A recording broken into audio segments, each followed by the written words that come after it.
You?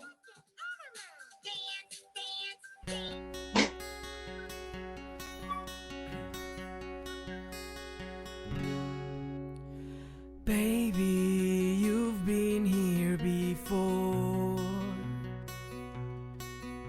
You've seen this room and walk this floor. You feel at home when you enter the door. I know you can take and give more and more. El amuleto se refleja en el espejo y tú decides qué sentir. Leyendas han contado su secreto. Lo tomas sin saber qué decir. El tiempo confunde a la ilusión de ser lo que naciste para ser. El tiempo toma la decisión.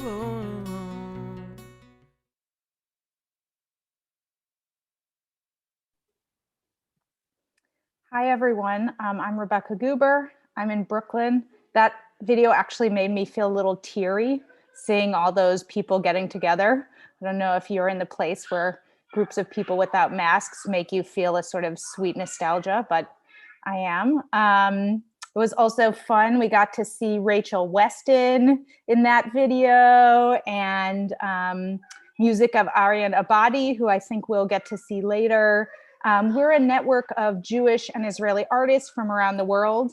And we're just so excited to get to be part of this project for so long. I think Festivalt is just one of the most interesting Jewish culture festivals happening. And this project in particular, I'm very happy to introduce Atalya, who is an Israeli-born, Berlin-based, often visual artist who has decided to take us on a journey with a number of different artists and musicians from our network and beyond, from around the world, to really think about interpreting some of the themes and ideas around the lucky Jew through music. And I want to just make it very clear that I take and should not get any credit for how interesting this project is and what you'll see, because this was really Atalya's brain bringing it into reality. So I'm going to turn it over to Atalya.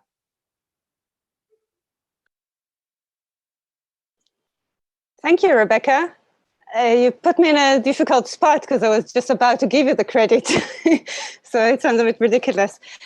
Thank you, Rebecca, for recommending me, for supporting me, for being so encouraging, so positive. And not only to me, for the whole network. I think all of us that are here will agree, I believe.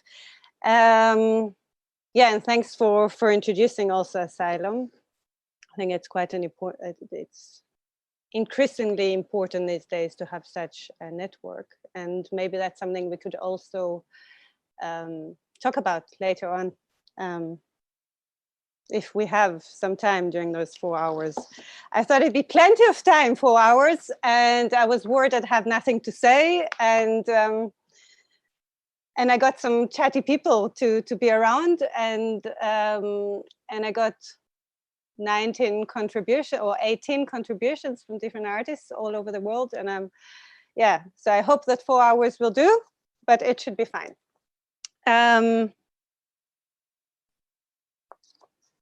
I'll start and introduce the project. A bit of a prelude. February 2017. I'm 12 weeks pregnant and can still hide it with my new cost dress. I'm tired in Warsaw, the city in which my grandfather's family had once owned a bus company. The city to which my grandfather returned 1946 with his son, my father, who was born in Uzbekistan in 1943. I saw my grandfather's signature there in the archives. He came back to look for the other Laufers who went down in history as the Laufers who filled some 2/3 of that town with a weird name starting with W or an M. One of the towns not far from Warsaw, where Menachem Begin was born, maybe. I've never really checked. All the same, being pregnant and my usual self, hungry, kitsch curious, and in dire need to warm up on a freezing Polish morning, I entered a shop. I probably got myself a bottle of water. I took the following photo. I knew I'd have to do something with this one day.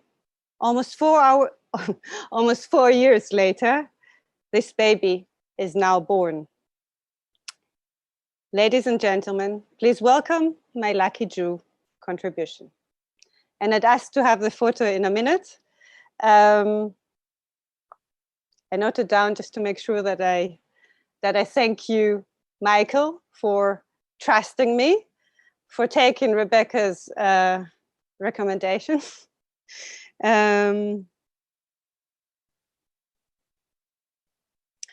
I'd like to thank my friends and fellow panelists, and last but not least, the artists who've invested quite a bit of time, or invested time and some happy hormones to get that baby delivered. My name is Atalya Laufer. I'm an artist. I work with appropriations. My work is often based on historical figures, anecdotes, or things that I'm interested in shifting the meanings through different medias and contexts. I often play with works of other artists. This time around, it's kind of the same and kind of different.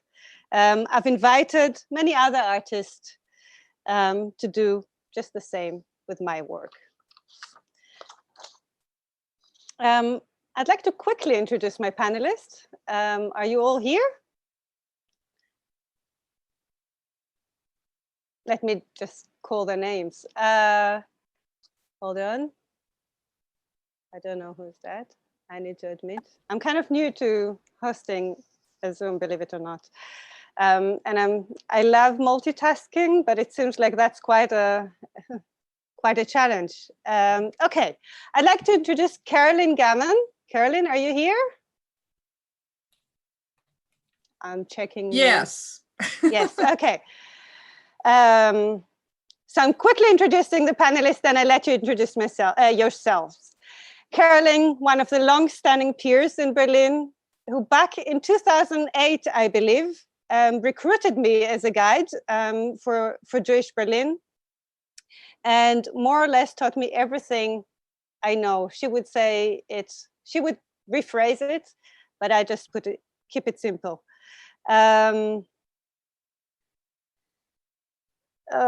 Yeah, then, and then related to this, to our project here, she actually introduced me to those figurines.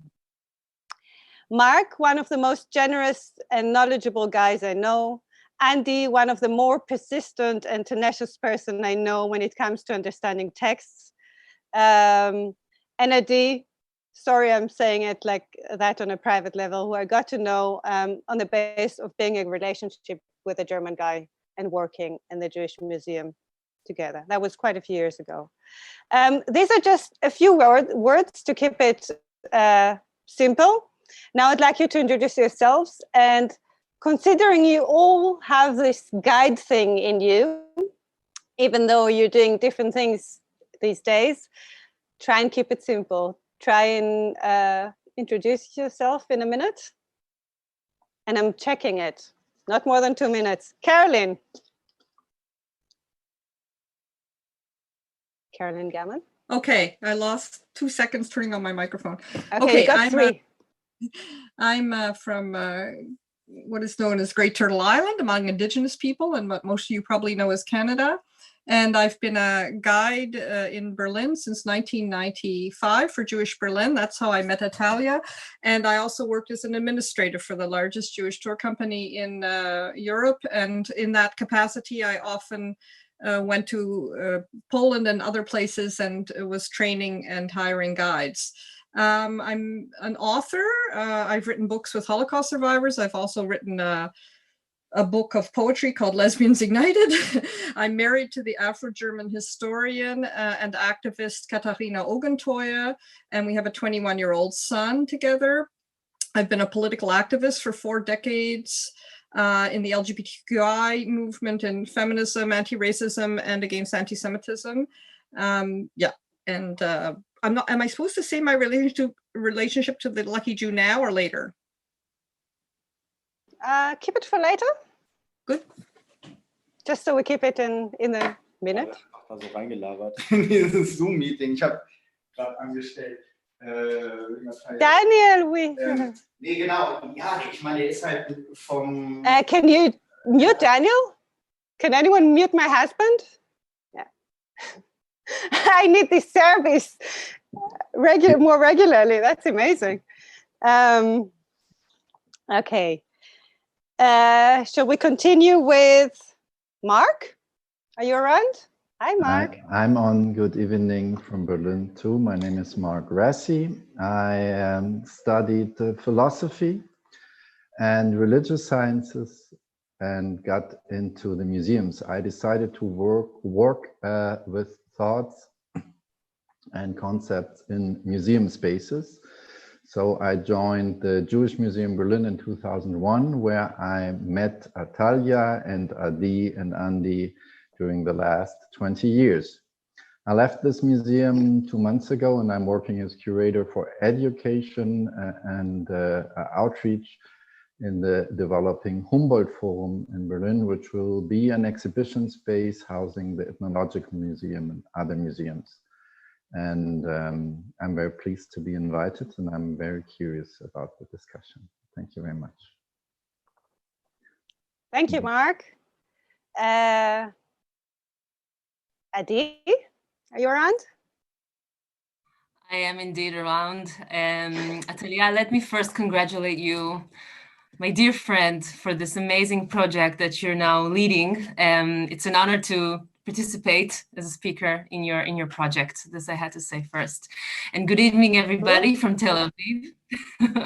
My name is Adi Kantor. I'm a researcher, and I'm a researcher in the Institute for National Security Studies here in Tel Aviv. And I'm also a PhD candidate at the Haifa University, writing about the role of the Holocaust and the crimes of the Third Reich in the perception and identity of the grandchildren generation in Germany today, the non-Jewish grandchildren generation, I have to say.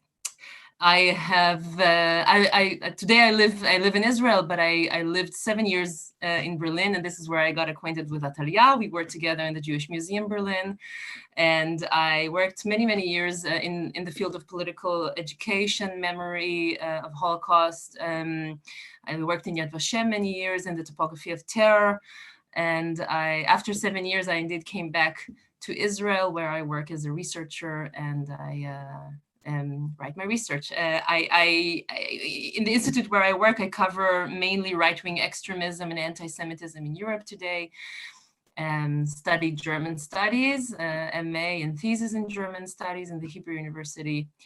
And I'm very much looking forward to this discussion, and honored again to see my friends from the Jewish Museum, and Mazal Tov Atalya again for this project. Thank you. Thank you. And last but not least, Andy Simanovic. Are you around? Yeah, I'm here. Thank you, Atalya. Thank you for inviting me to introduce myself and inviting me full stop to this very exciting event that's in full flow now. A few words about myself, as you requested. Maybe I'll start. Well, you've mentioned a connection that we all, well, 4 of us, well, we all have, sorry, to the Jewish Museum, and I work there as a guide as well, and now I'm in the education department in the Jewish Museum, currently dealing with the new permanent exhibition that just opened, and anybody can do a bit of advertising. It's a really amazing exhibition. If you manage to come to Berlin at some point, whenever you're allowed to travel again, it's really worth it. So that's part of the reason I think you asked me to be here. I have arrived at the Jewish Museum through studying religious studies in Berlin at the Freie Universität Berlin. But I have another connection to this project, to what we're doing here at Atalya, because I also have a degree in popular music and performance. So I'm very, very much looking forward to hearing all these contributions. And there is also a contribution in the set. Well, I won't say anything more about that. But okay, so I'm looking forward to discussing these songs and take them from this double perspective of, on the one hand, a musician, and this, on the other hand, somebody involved with this whole complex of Jewish topics. Thank you, Andy. And now I'd like, we're about to start with 3 minutes later than planned. And I'd like to, hold on. Okay, well, now it's where the technicalities starting, but I think we will organize. It just has to start, and then we get, then I can relax. Do I speak to Logan to ask for the photos and for the music? Yes. Yes. Hi, Michael. So Logan, but there was another person. I just got the name. In any case, I'd like to have the photo. If I cannot have the photo, then I'd have to improvise. I'd have to get it here and to screen share, right? And then to read my song.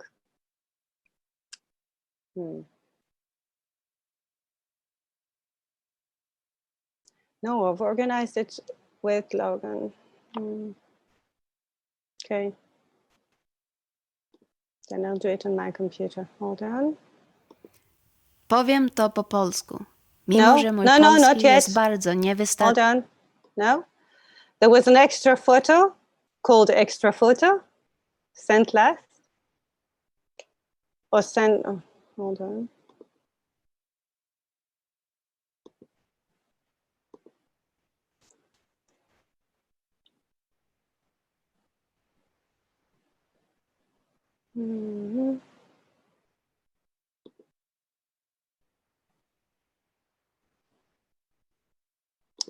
Yeah.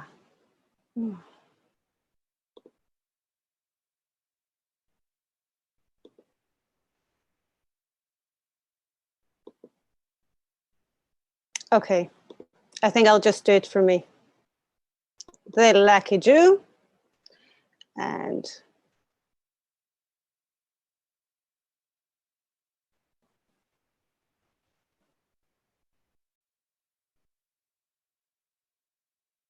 yeah, I won the jewels. Yeah, that's the one. Okay, you have it, we have it. Fantastic. Okay. Okay, so before we're going to go, we're going to hear the works of all the other artists. I'll just introduce you to my work. That's the snapshot I took back then in February. And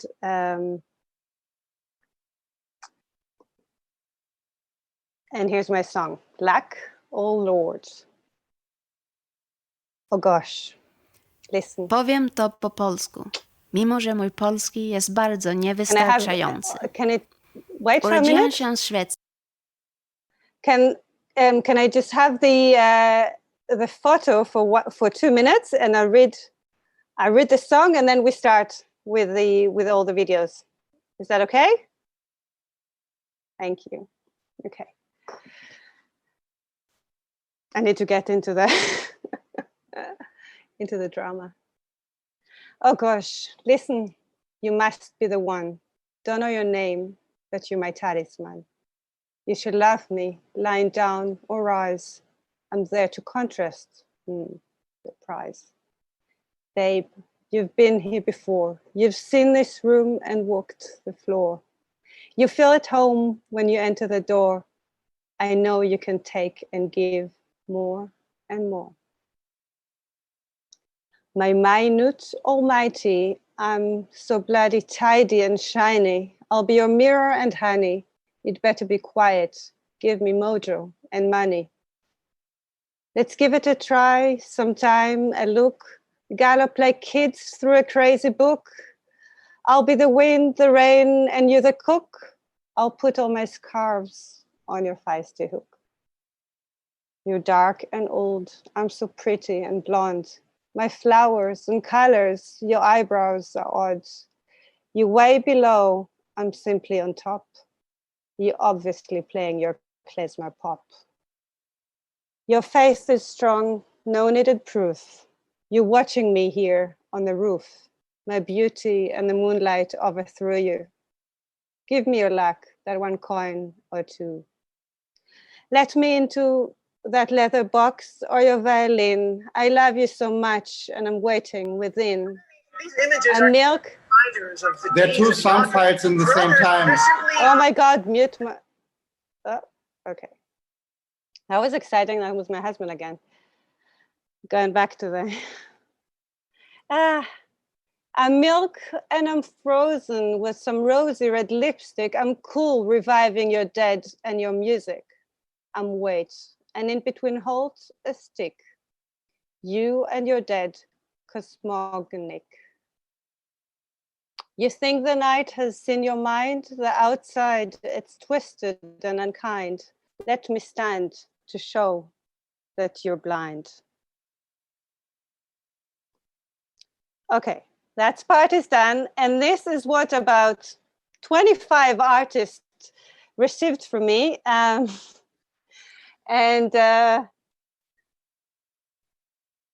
To my surprise and joy, quite a few have responded positively. And the next 50 minutes is what we're going to see. These are the responses of the different artists that were welcome to do basically whatever they wanted with this text and the photo. So now I'd like to see the video, if that's possible. Powiem to po polsku, mimo że mój polski jest bardzo niewystarczający. Urodziłam się w Szwecji, ale umiem mówić po polsku, dlatego że moi rodzice są z Polski. Tata Żyd i mama katoliczka. Naprawdę, bardzo przepraszam, że mój polski jest taki kiepski. Ale ponieważ tata już nie żyje i z mamą teraz tylko po szwedzku rozmawiam, trudno mi pamiętać język. 2 lata temu mama pojechała na wakacje do Polski. Była tam, żeby się spotkać z rodziną, mój wujek, ciotki i kuzynki. Kiedy wróciła, miała ze sobą prezent do mnie. Taka mała figurka, Żyd z pieniążkiem. Moja mama wie, że ja lubię amulety. Raz dostałam niebieski amulet Złe Oko i bardzo mi się spodobał. Ale ten Żyd na szczęście dał mi szok. I jedyne to, co mogłam zrobić, to schować go w torbie w garderobie. I nie wiedziałam, jak mamo powiedzieć, że ten prezent mnie boli i uraża. Ten Żyd na szczęście do dziś jest schowany w garderobie. I ja jeszcze czekam i szukam słowa, aby mogłam by odpowiedzieć i wyjaśnić, dlaczego i w jakim sposobem nie rozpacza. Przed II wojną światową żyło więcej niż 3 miliony Żydów w Polsce. W rok 1946 było 200 000. Dziś jest tylko 3 000. Żyd z pieniążkiem ma dać szczęście i banknoty, ale dla mnie on wygląda jak polskie wspomnienie mojej żydowskiej rodziny. Who'll be the mirror? And who'll be the doll? Who'll be the silver coin? Purchased and sold. strangled with puppet strings, lifeless and cold.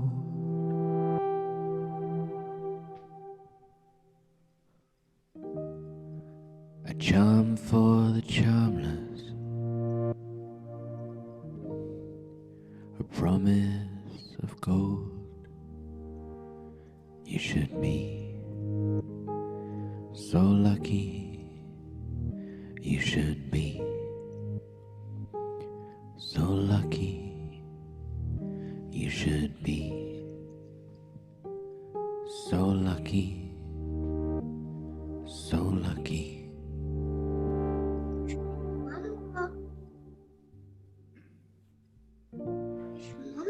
We'll be the mirror where you put on your face, the hard-won silver you painfully pay, the corpse on the riverbed. Yeah, do you know Haunting spotlighting? the What that deep. means? The lie that you tell to them, the secret you keep. You should be so lucky. You should be so lucky. You should be so lucky. So lucky.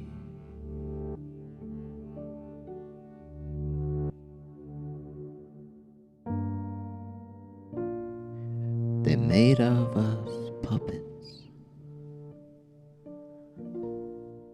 They pulled at our strings. They ground us with bullets. They gave us their sins with figments of memory, forgotten things, smoke in the chimney, ash on the wind. You should be so lucky. You should be so lucky. You should be so lucky. You should be so lucky. So lucky.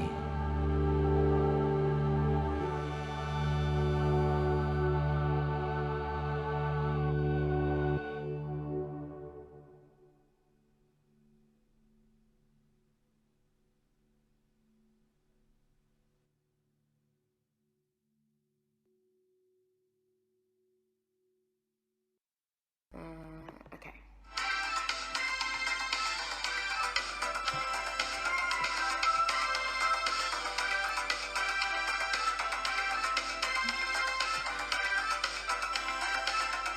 Oh gosh, listen, you must be the one. Don't you know your name? But you're my talisman. You should love me lying down or rise. I am there to contrast your prize. Babe, you have been here before. You've seen this room and walked this floor. You feel at home when you enter the door. I know you can take and give more and more. My mind almighty, I'm so bloody tidy and shiny. I'll be your mirror. And honey, you better be quiet. Give me mojo and money. I should be so lucky, lucky, lucky, lucky. I should be so lucky in love. I should be so lucky, lucky, lucky, lucky. I should be so lucky in love. Let's give it a try, some time to look. Gallop like kids through a crazy book. I'll be the wind, the rain, and you are the cook. I'll put all my scars on your feisty hook. You are dark and old. I'm so pretty and blonde. My flowers and colors and your eyebrows are odd. You are way below and I'm just simply on top. You're obviously playing your klezmer pop. Your faith is strong, no needed proof. You're watching me on the roof. I should be so lucky, lucky, lucky, lucky. I should be so lucky in love of myself. I should be so lucky, lucky, lucky, lucky. I should be so lucky in love. My beauty and the moonlight overthrew you. Give me your luck, that one coin or two. I know you've got more. Where are you hiding all that money? Can you give it to me, please? Is it in the basement still? Let me into the leather box or your violin. I love you so much, and I'm waiting within. I am milk and frozen with some rosy red lipstick. I am cool dividing your dead and your music. I am wait, and in between holes, a stick. You and your dad, cosmogonic. I should be so lucky, lucky, lucky, lucky. I should be so lucky in love. I should be so lucky, lucky, lucky, lucky. Should be so lucky in love. All right, I think we're done. It's enough of Kylie for now. All right, thank you so much for involving me in this project, Atalya, and also for being part of this discussion about shit that's still happening. There should have been. Today's a really special day because today we're going to celebrate. For luck. For luck. For luck. For luck. People put these Jews on their wall. For luck. For luck. I am My father told me stories of the luckiest, the ones with bliss. A systematic oddity, but there it is. I only roll with misfit kids. I feel akin to Sisyphus. Cause repetition is to memory what history is to ignorance. I'm looking for love, whether a hug or seduction by text. I sit on the shelf, fall off the wall the next moment you giving me neck. I'm here to protect, here to impress, here to invest my blood and my luck. And unless you kill or you win or you beat, I'm repeatedly bringing success. Yes, I'm carved from wood or porcelain, a mortal sin to try to defy the limits of my mind. I'm a figment of your imagination, justification. I'm figuring out the signals of sound, pass it around until I return again. Programs depicted as fiction on a movie screen, turn my pain and trauma to rabbinical figurines. Over the ruins of rubble, there's nothing but trouble, the toil on double. Just like the entendres, you murder my people like Sandra's. I'm milk from frozen, calling me chosen for what? I'm cool, I'm calm, repeatedly busting my nut. And listen, watch and see, place where I land, far from the shelf, see where you stand, you make it grand. Yeah, that's what I am. I'm so peculiar, so particular, a victim of my feelings. We keep reading, that's the signature. I'm insecure, I know that breath will be taken away. I'm sorry to say, my trust in you has whittled away.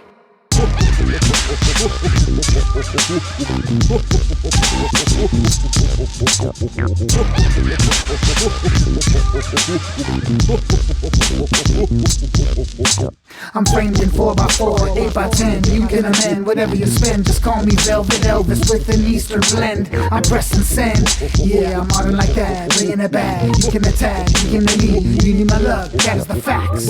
And I keep checking on the regular. We never have the number, so the future's living secular. The world is vicious, proselytizing these religious visions. These decisions set me off on deeper intermissions. I'm not above or beyond being a whore. What is the purse? What is the score? Who is it with? Who is it for? You want me counting the coins? I've mouths to feed and rent to pay.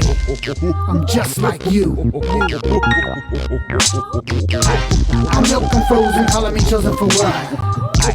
I'm cool, I'm calm, repeatedly busting my nut. And listen, watch and see, place where I land, far from the shelf, see where you stand, you make a grand. Yeah, that's what I am. I'm so peculiar, so particular, a victim of my feelings. We keep reading, that's the signature. I'm insecure, I know that breath will be taken away. I'm sorry to say, my trust in you has whittled away.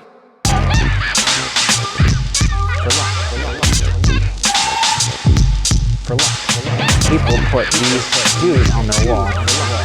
I'm a Jew.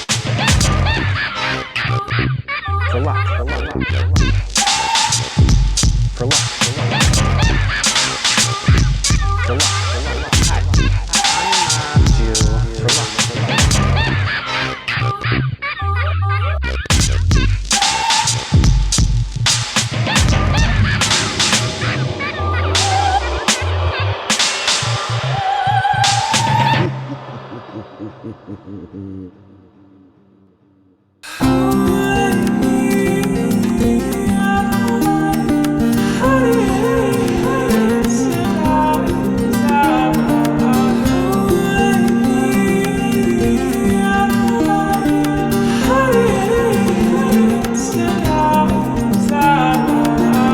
my God, listen, you must be the one.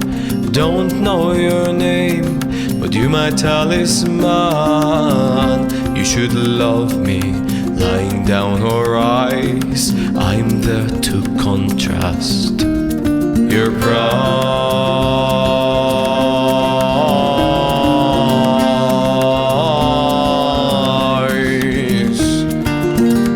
Your fate is strong, no need to prove. You're watching me on the roof.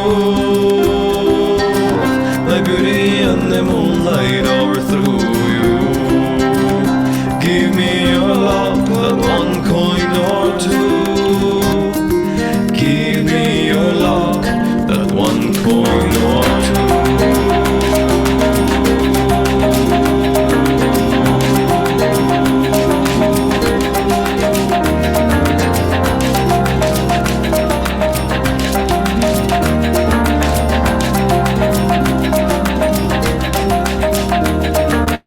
You're dark and ancient, I'm pretty and blonde. My flowers and colors, your eyebrows are odd. You are under, I'm simply on top. Stay there playing your klezmer pop.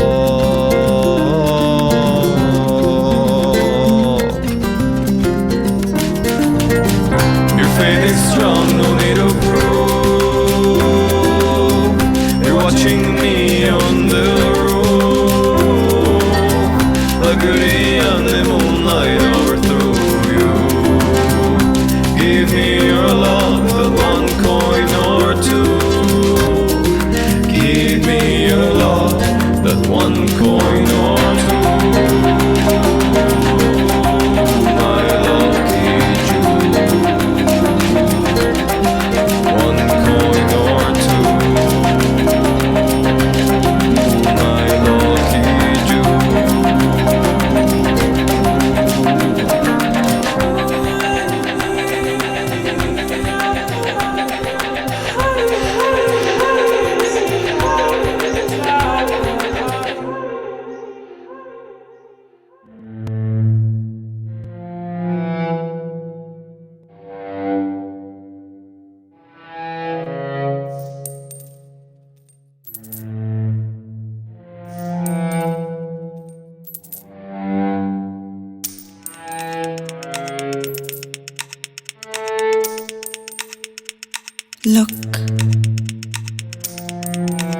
Look at me, I look at you, I look at you. You are lucky, look, you are lucky, don't you know it?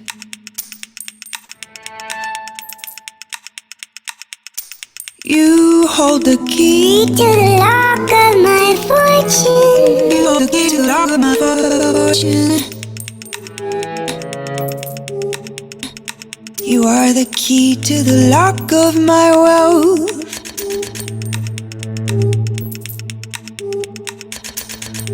You are lucky, can't you feel it? Oh, how can I be as lucky as you?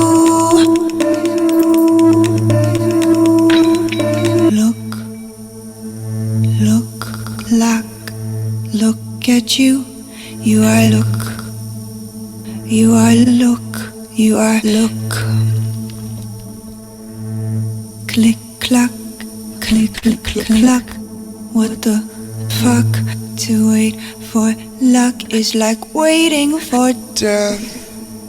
Click, clack, luck runs out, but I've got you here with me. Click, clack, what the fuck? Click, clack, what the fuck? To wait for luck is like waiting for death. Click, clack, luck runs out, but I've got you here with me.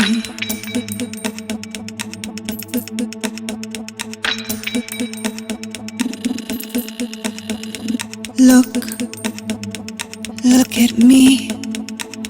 Can you hear the tick-tock of my beating heart? My time is running out, I lack the luck, so back my buck, nothing falls from heaven except for you.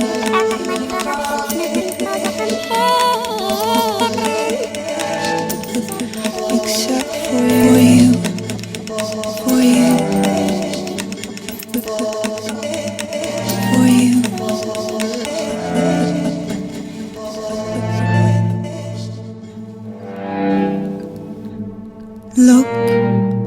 Look at me. Do you feel locked in your picture frame, in your lucky phrase? Are you afraid? Do you ever want to break free and run? This is no fun, this is no fun. Click, clock, click, clock. You know, it runs out, the luck. I was lucky once or twice, as if God herself rolled the dice. But you're just lucky, aren't you? Oh, so lucky. I'll pray for you. I'll pray for you. I'll pray for you. So have my back, cloak what I lack, and the tick-tock of the clock that hardens my heart. Clunk, clunk, clunk. So have my back, cloak what I lack, and the tick-tock of the clock that hardens my heart. Clunk, clunk, clunk, clunk. Look at me. I look at you, look at me, I look at you. You are lucky. Don't you know it? Don't you feel it? Click, clack, luck runs out, but I've got you here with me. But I've got you here with me. But I've got you here with me.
Gosh, listen, you must be the one. Don't know your name, but you are my talisman.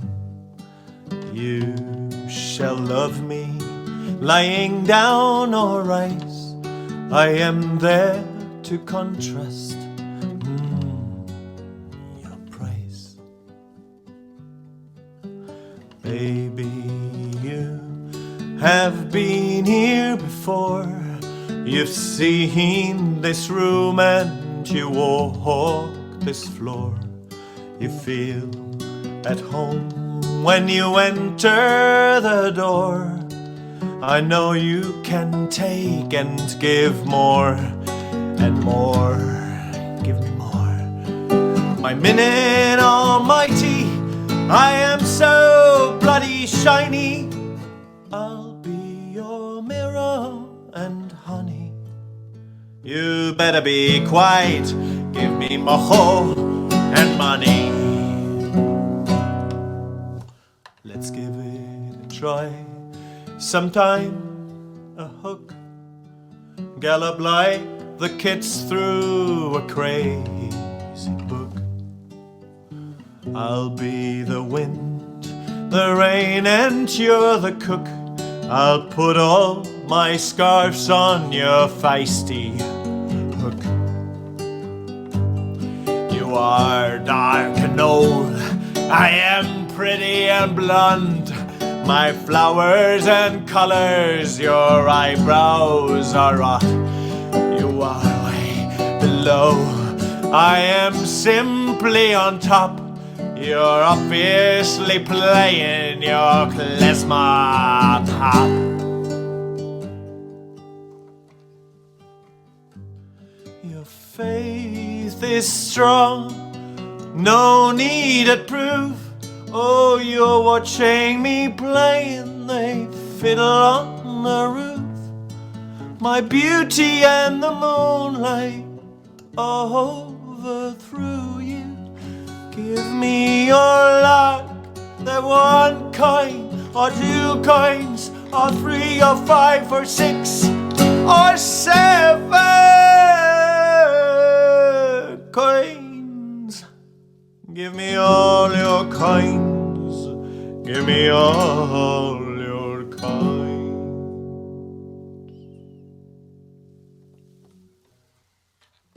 Let me in to that leather box. Give me your violin, or I love it, I love it, I love it so much.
Zion hört die Wächter singen, das Herz tut ihr vor Freude springen. Sie wachen und steht eilend auf. Ihr Freund kommt vom Himmel prächtig, von Gnaden starker Macht mächtig. Ihr Licht wird hell, ihr Stern geht auf. Nun komm, du werte Kron, Herr Jesu, Gottes Sohn, Hosianna. Wir folgen all zum Freudensaal und halten mit das Abendmahl. Gloria sei dir gesungen, mit Menschen und mit Engelstonen, mit Harfen und mit Zimbeln schön. Von 12 Perlen sind die Tore, an deiner Stadt wir stehen im Chore, der Engel hoch um deinen Thron. Kein Aug hat je gespürt, kein Ohr hat mir gehört solche Freude. Des jauchzen wir und singen dir das Halleluja für und für.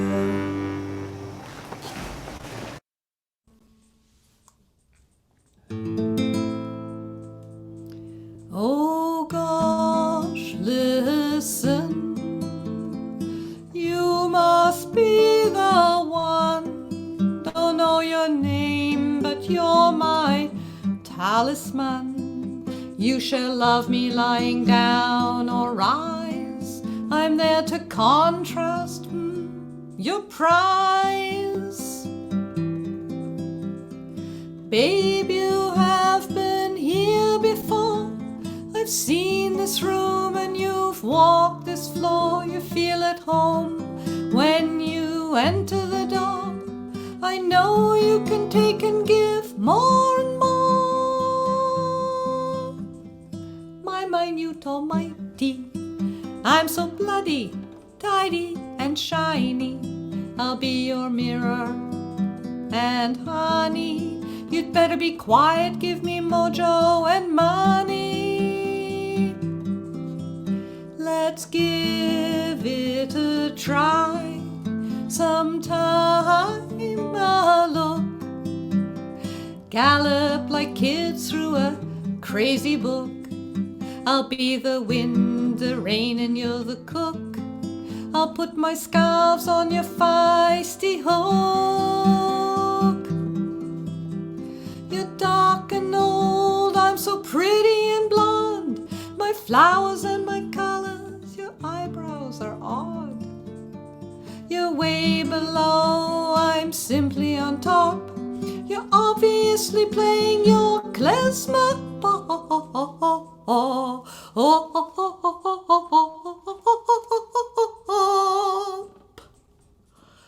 Deine Mune ist geworden schwach.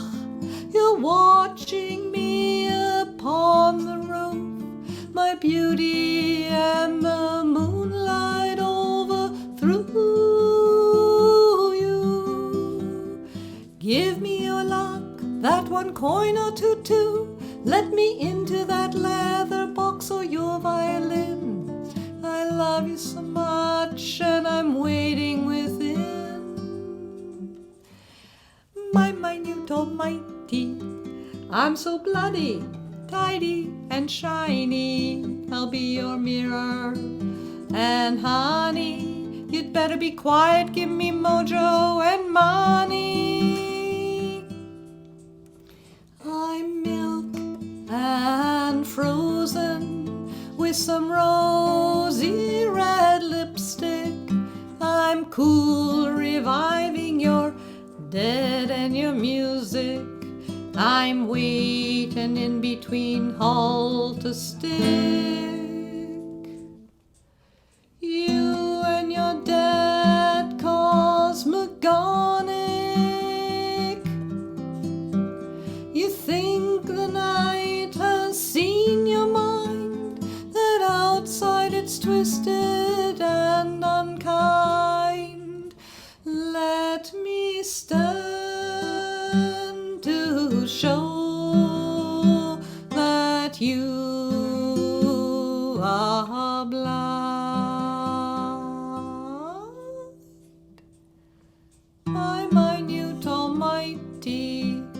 I'm so bloody, tidy, and shiny.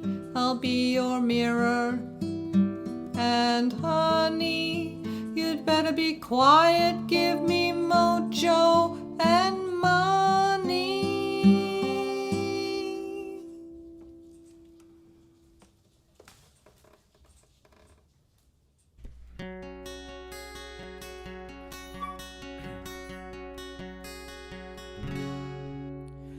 Baby, you've been here before. You've seen this room and walk this floor. You feel at home when you enter the door. I know you can take and give more and more. El amuleto se refleja en el espejo. Y tú decides qué sentir. Leyendas han contado su secreto. Lo tomas sin saber qué decir. El tiempo confunde a la ilusión de ser lo que naciste para ser. El tiempo toma la decisión de lo que te toca ver. Baby, you've been here before. You've seen this room and walked this floor. You feel at home when you enter the door. I know you can take and give more and more. Let's give it a try. Let's give it some time. Let's give it a look for that crazy book. Your fate is so strong, no need to prove. You're watching me on a roof. Baby, you've been here before. You've seen this room and walk this floor. You feel at home when you enter the door. I know you can take and give. I know you can take and give. I know you can take and give. I know you can take and give more and more.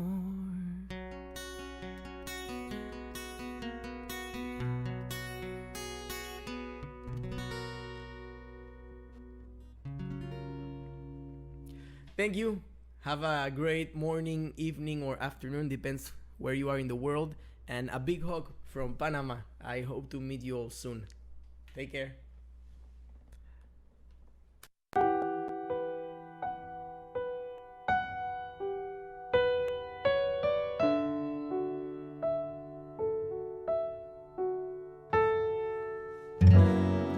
My minutes, almighty,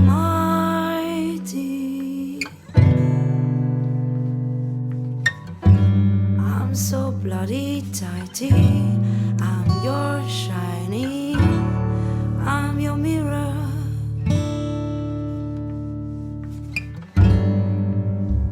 Your mirror and honey.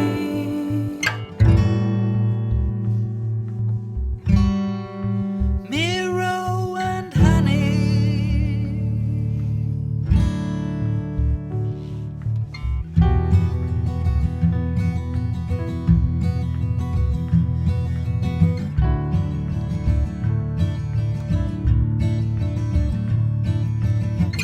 this room, you walk this floor, you feel at home, entering the door.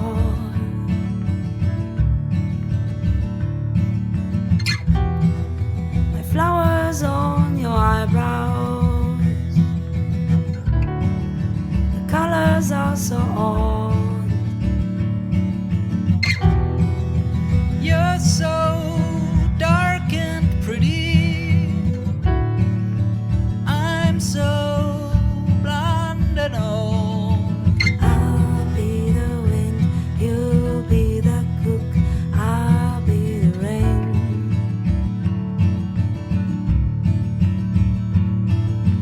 Oh God, listen, you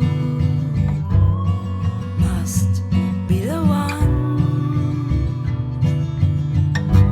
I'm so bloody tidy, I'm your shining, I'm your mirror.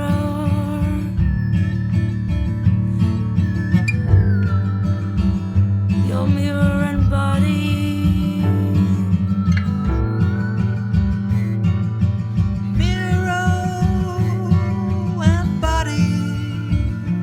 You shall love me lying down or rise.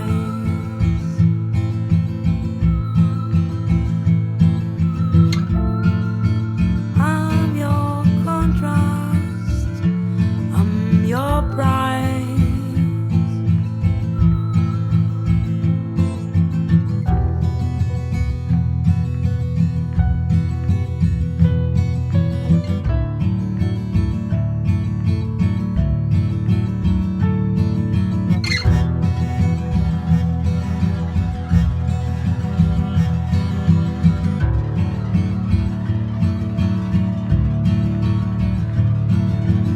I'll be the wind, you'll be the cook, I'll be the rain.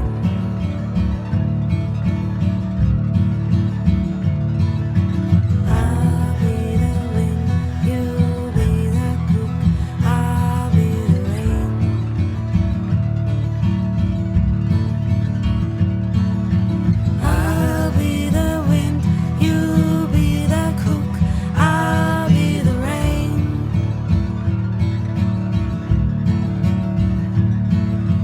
I'll be the wind, you'll be the cook, I'll be the rain.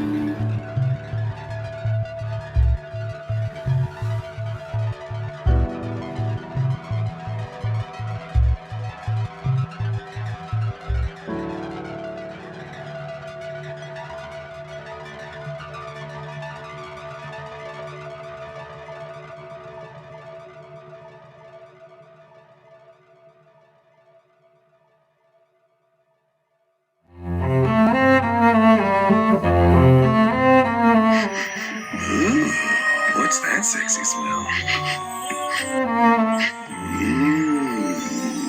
Whoa, what are you doing here?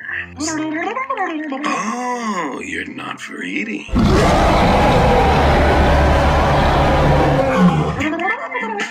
Let me make sure I understand what you want. You're saying I need to fuck you? Yeah, I'm surprised I knew that word too.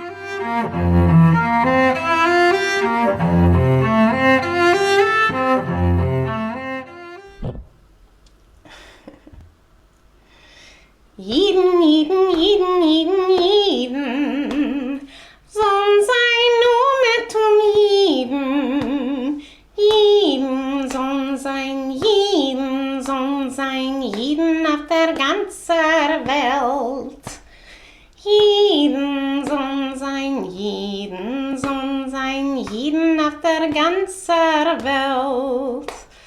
Babe, you have been here before. You've seen this room and walked this floor. I heard you take and give more and more. Jeden auf der ganzen Welt. Your faith is strong, no needed proof. I saw you fiddling on the roof. Give me your luck, a coin or two. Jeden auf der ganzen Welt. Jeden, jeden, jeden, jeden, jeden. Jeden, son sein Hauptzerne jeden. Jeden, son sein jeden auf der ganzen Welt. Jeden, son sein jeden auf der ganzen Welt. I am milk, I'll be your honey. Just be quiet and give me money. Why do you think I am being funny? Jeden auf der ganzen Welt. You think the night has seen your mind, that outside it's twisted und unkind. I will show that you are blind. Ach, Juden auf der ganzen Welt. Juden, Juden, Juden, Juden, Juden. Warum überall Juden? Immer Juden, glückliche Juden, Juden auf der ganzen Welt. Jeden, jeden, jeden, jeden, jeden, son sein nur jeden. Jeden, son sein jeden auf der ganzen Welt. Jeden, jeden, jeden, jeden, jeden. Son sei nur jeden. Jeden, son sein jeden auf der ganzen Welt. Jeden, son sein jeden auf der ganzen Welt.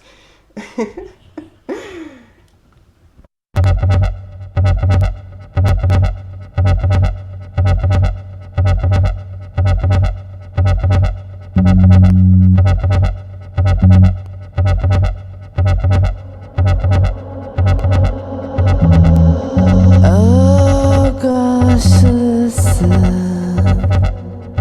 you must be the one.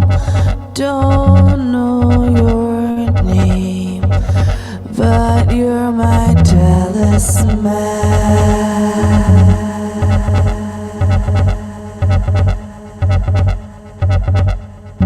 You should love me, lying down our eyes.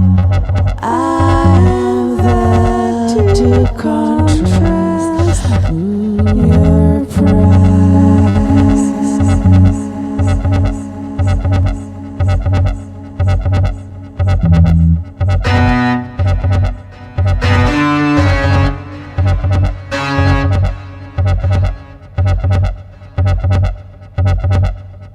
You are dark and dull. I'm so pretty and blonde. My flowers and colors.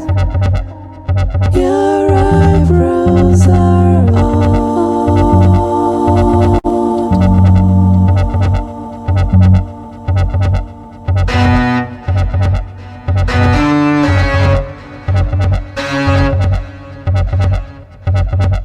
your faith is so strong.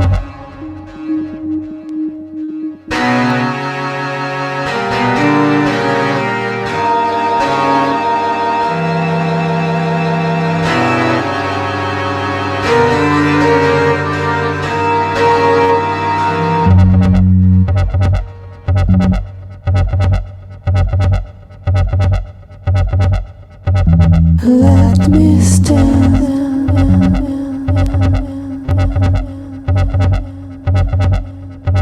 Let me stand. Let me stand and show that you're blind.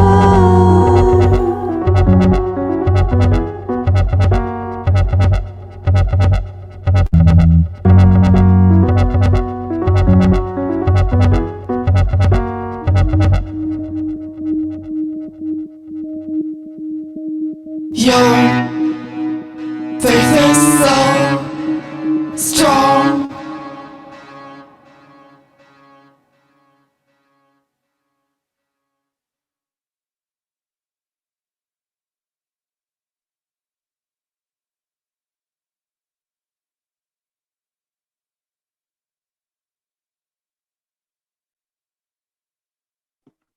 Okay, I think we're back.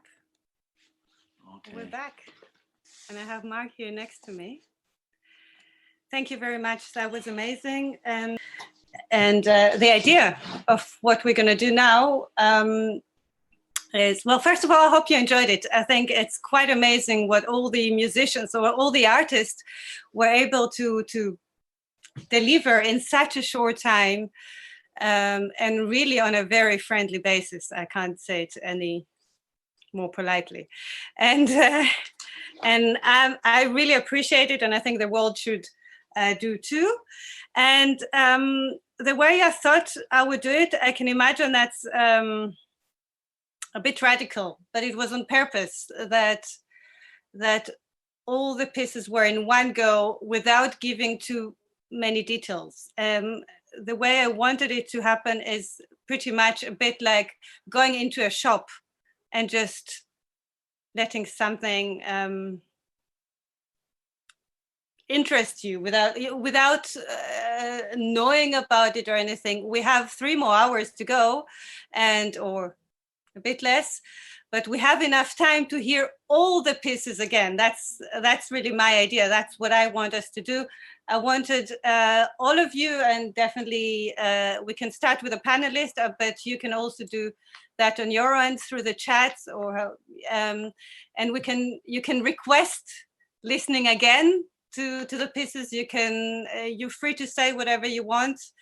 The initial idea was to have a sort of Eurovision, to have a sort of song context, and then I thought that's more than bullshit now, because they're all so amazing, and they're also so complex that I think most of them need at least 3 listenings to get into them. So I would just start with asking for intuitively. I'll start with the panelists, and then you're in the chat room, so you're welcome to join in and share and ask. And as far as I'm concerned, we have now a good hour of open discussion. Yeah. So maybe we'll start with Carolyn back in Kreuzberg. Okay. Where are you? Carolyn, would you like to? Kreuzberg, sorry. Well, intuitively. Intuitively. Talk about yourself. Well, no, I'd rather talk about what just happened.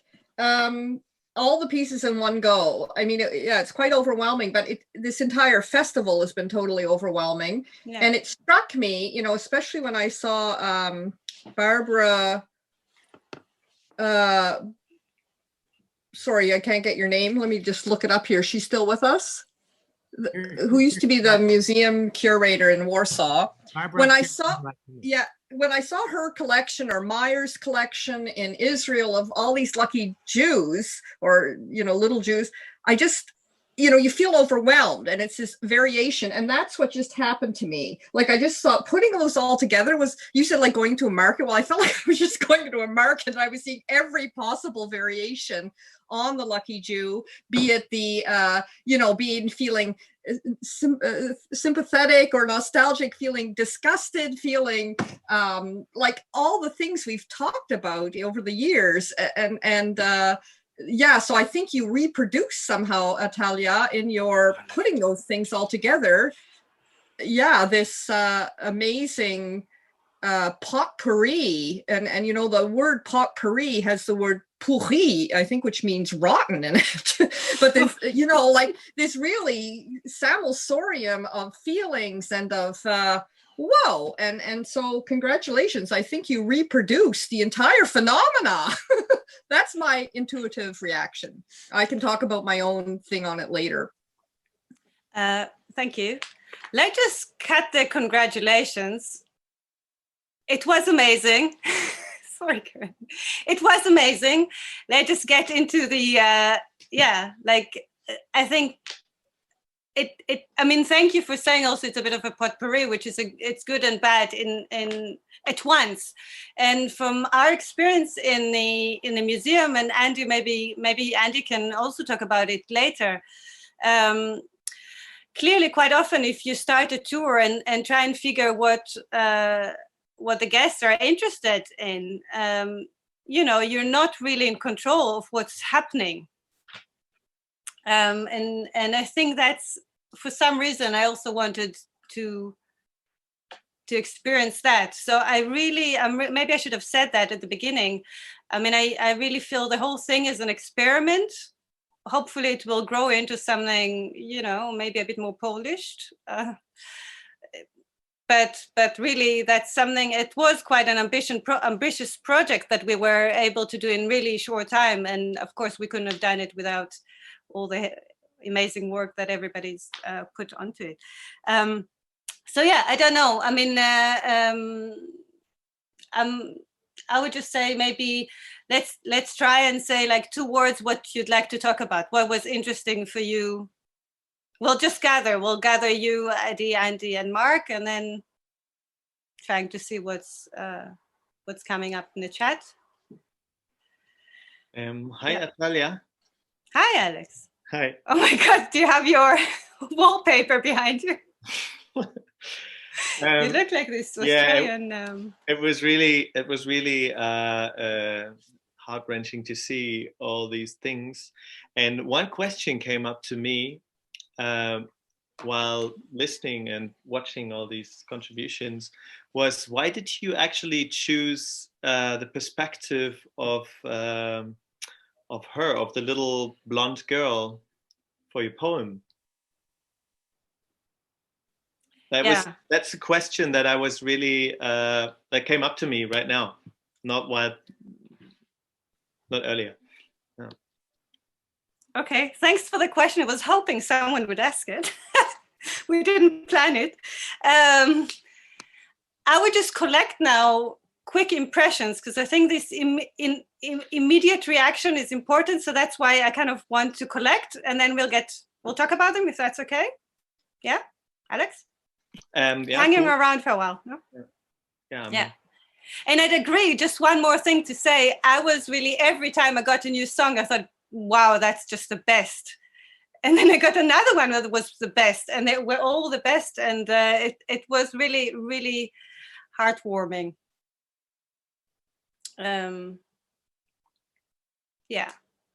Andy or Mark? Okay, I can start. So I want to start by thanking Michael for this wonderful festival and for his impressive work. I'm a professional. I deal with poisoned things in museums, and for these dolls we've seen through the work of Michael and the artwork of the composers and of Atalya, for these objects, I have no sympathy at all. To me, they are frightening, they are repulsive and distressing. Yeah? I'm a German. I was born in 1967. That's right in the middle, in between the end of World War II and the mass murdering and the coming down of the Berlin Wall in 1989. So 22 years to 45 in the back and 22 years ahead. To the change of history. And my generation, with teachers that were learning in the 60s of the change, of the cultural change, and of the emerging studies about Nazism and the Shoah, we as student generation had the hope we could get rid of anti-Semitism and of this ugly past. And as we all know now, this doesn't happen. And these dolls, these puppets remind me of that. Yeah, I look at them and I know, and as a philosopher, this is a shame to me, with reason, you cannot fight against them, but you can by art. And that's what we have seen. And I think the way you did it, Atalya, just showing every single production right next to the other was great, because it's going like that in our mind and in our subconscious. And what Magda Rubenfeld wrote on the chat was very impressive too. She had a discussion with the director of the museum in Krakow this morning, and he said, it seems to him that showing these compositions and the videos would be a great form to present these puppets and dolls and figurines and charms in the museum. So to me, they are uncanny things in the precise sense of psychoanalysis, and that's the way we should deal with them. And so that's the first remark I'd like to do. Thank you very much. Thank you. Andy? Or no, I'm not. Yeah. Okay. We can hear you. You can hear me? Mhm. I'm not sure if I'm visible. I'd see a black screen, but okay. Now we can see you. You can see me. Okay. Yeah. You can see yourself here. All right. So it's maybe where do you start? A few, maybe to first sort of, like you asked, just some reactions. Of course, you asked for sort of a spontaneous reaction to the whole thing. Of course, since it is on the one hand one large body of one large work, and at the same time a work made up of individual works, it's now sort of the question: react to the big thing or to the individual works. And I want to try to do both, and it's really a first, because we of course, Atalya, you wanted us to hear this for the first time now. So my reaction is just like anybody else here listening in on this. A few things. To pick up on what Carolyn said, I think you said something that like this whole work picks up on all the discussions or all the themes that were part of this festival in the last days. I wasn't able to follow the festival, and would interest me actually from the people who are on this talk, who have seen and who have engaged with this topic in a different way, to what degree topics that have been discussed can be found in the music. Definitely, I think what you said, Carolyn, that there is a lot of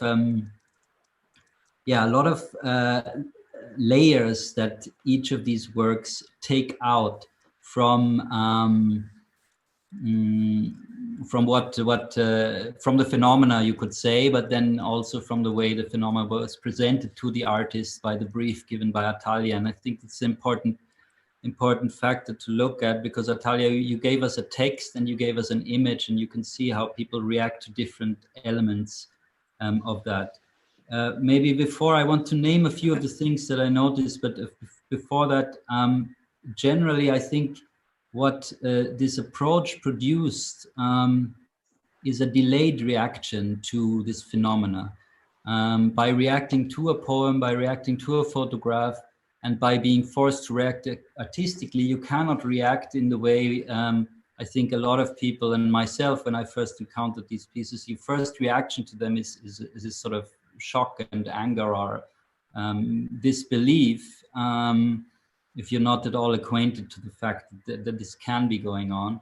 But with this delayed reaction now, this process brings out other elements that are also part of this phenomena, I think. And I want to pick out a few things. The one thing is the poison that you mentioned, Mark. I think poison is, for me, as usual, Mark, when you tend to find the concepts that are very useful to think about when we're facing these sort of phenomena or artworks. I found this with the work from Michael Meise, and this is Michaela Meise, which is on the one hand the sweetness of that song. Hold on, can you just say which one that was? Or should Michaela Meise, it's the German hymn. I'm sorry, I probably shouldn't know what this is, and I don't. So somebody, if anybody does know, I'm sure there are plenty of people. Yeah, Wachet auf die Stimme. Exactly. She called it a 16th century Christian hymn. So what you have in this particular video, you have on the one hand this hymn, which is sweet. And on the other hand, she counteracts it with these images of ecclesia and synagoga, which is in the text that you provided, Atalya, just very subtly. And she picks up on that.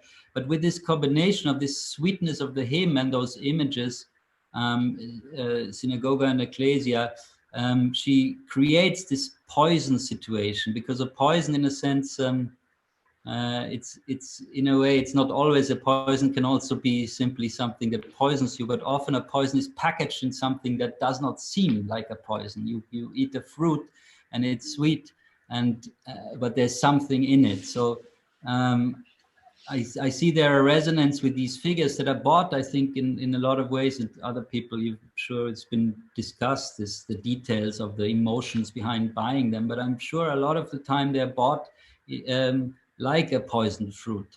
And I think Michaela Meise picked up on that in her work. This was the first thing. The other thing, the other thing, gender. I think gender, which you brought into it, Atalya, with the choice of your picture, and I think it's very interesting the way different artists picked up on that in various ways. And it opens up something. I'm sure, again, the question to how this has been discussed in the past few days, or people who know something about gender in relation to those specific figures. But I think that it's obviously there. These are very gendered figures, and by juxtaposing the male Jews with those female puppets, you give us a chance, or you gave the artist a chance to react to that, and a lot of them did. So this was one other element, and maybe the final element, it's maybe quite specific, that I found very interesting, the work from, I think, Ella Joy Maya. Maybe I'll say two more. Ella Joy Maya, A Luck, because of its hypnotic element, and I think it's I was thinking music in a way gives us a chance, a certain type of music, especially sung music, gives us a way to become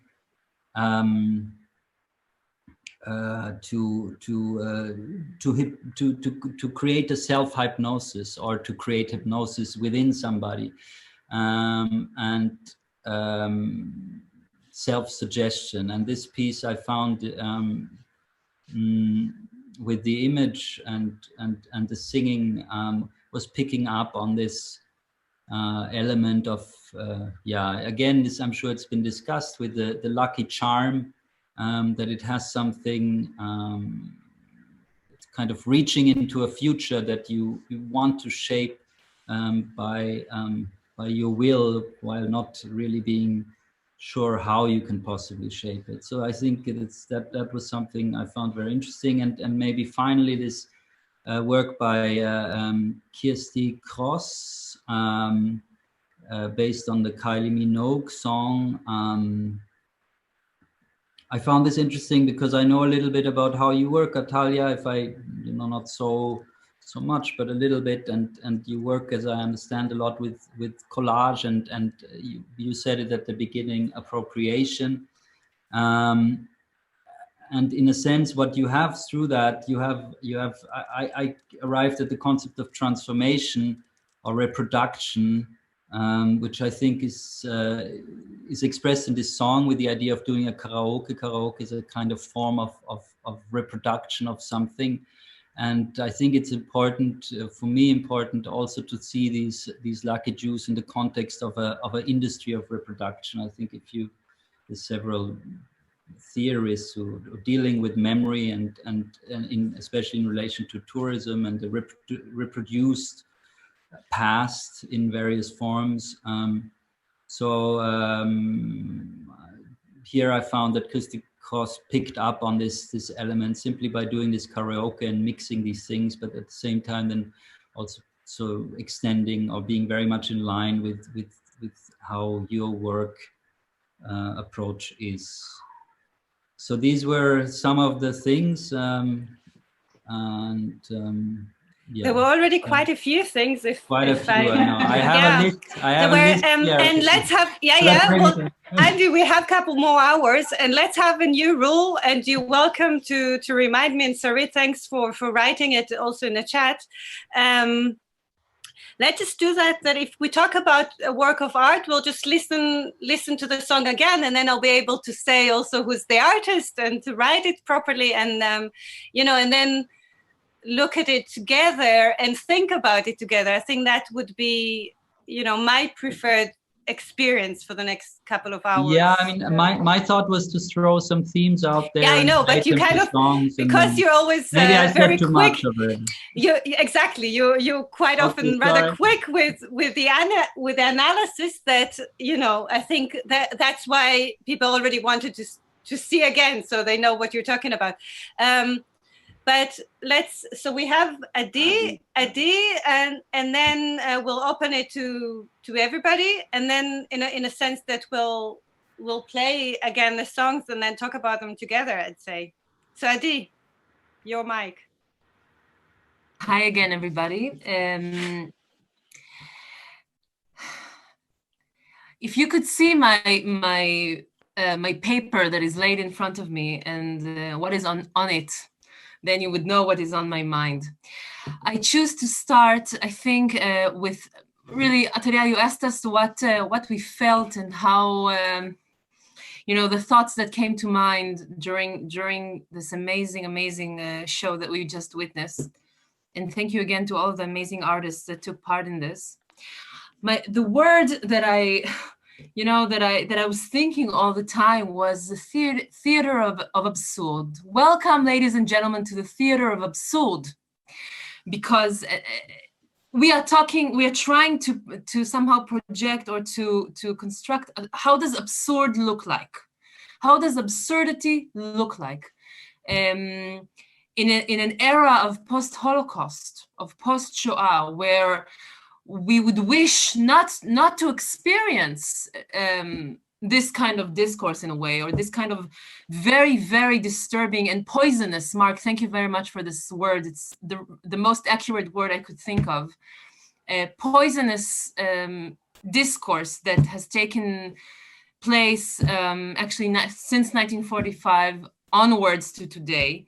It's the theater of absurd, because we were not supposed to have this kind of discourse. In a perfect world, in an ideal world, we would not supposed to have this kind of discourse. But unfortunately, we're having this discourse. And I'm really thankful for the organizers and of course to you, Atalya, for bringing this topic onto the table, because we are dealing with absurd. And while I was watching, just like everybody here in the audience, these amazing works, pieces of art, I was reminded by the absurd, the same kind of absurd I felt when I first visited Poland. I first visited Poland 10 years ago. It was with a group of students friends of mine from Germany, that we went to Krakow and we visited Auschwitz. And I remember the evening before visiting Auschwitz, we were sitting in Kazimierz. We were sitting in what used to be the Jewish quarter in the city of Krakow. And we were having dinner there. And we were sitting in a restaurant. And I remember the klezmer music, and I remember feeling very happy on that evening. And we were all feeling it was a nice social evening, getting to know my colleagues, and a celebration of Jewish food, a celebration of Jewish music, of Jewish culture. Really feeling, actually, I remember feeling really happy with my friends. And one of my friends came to me and whispered, I remember, in my ear and asked me, "Don't you feel sad?"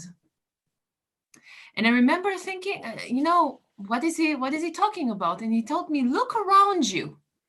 Look around the walls. Look at the portraits on the walls. Look at the drawings. Look at the puppets all over. Look at the ceiling. This is an absurd moment, an absurd situation that we are in this midst of Jewish celebration, in a place where there are no Jews anymore, in a place where Jews are dead. If you would dig in the ground, you would find bodies. And on top of this, we're celebrating klezmer music and Jews all around us, dead Jews, counting money, counting coins. I will never forget that moment, and I'm thankful so much for that friend who whispered in my ear. This was a very decisive moment, and I think that made me the researcher that I am today, to think critical, to look at what's around me, and to ask myself, actually, what are we celebrating here? What is all this crazy Jewish celebration in the city of Krakow, in a place where there are no Jews anymore? And I remember that moment of absurd, and I felt that same absurdity tonight, this evening, when I was watching these pieces of art. And I have to really think about, what came really strong. I don't remember the name of the dear artist that I think...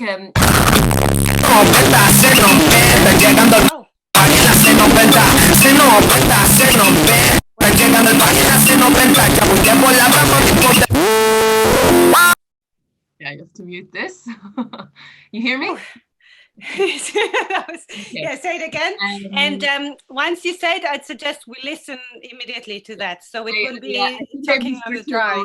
Joy Meir, I think this was her name. I'm sorry if I'm mistaken with the name, but remarkable piece of art, piece of work. Andy, you were referring to the looks like a little bit hypnosis or a fantasized world of coins. It looks like a dream a little bit, but when you look closer into this, you look all around these coins who look also like stars a little bit. To me, they were shining, and they reminded me of pieces of ashes in the wind. This is how absurd it is, okay?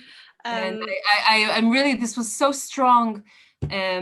Or for example, I think Atalya was in your work, where you see the dolls on top, on the upper part of the screen, and you see the black figures, the Orthodox Jews, black. And I was thinking about surface and what's inside the soil, what's inside earth, and when you dig a little bit, and that's exactly what today's Poland is all about. Or actually, not just Poland. I'd like to jump into.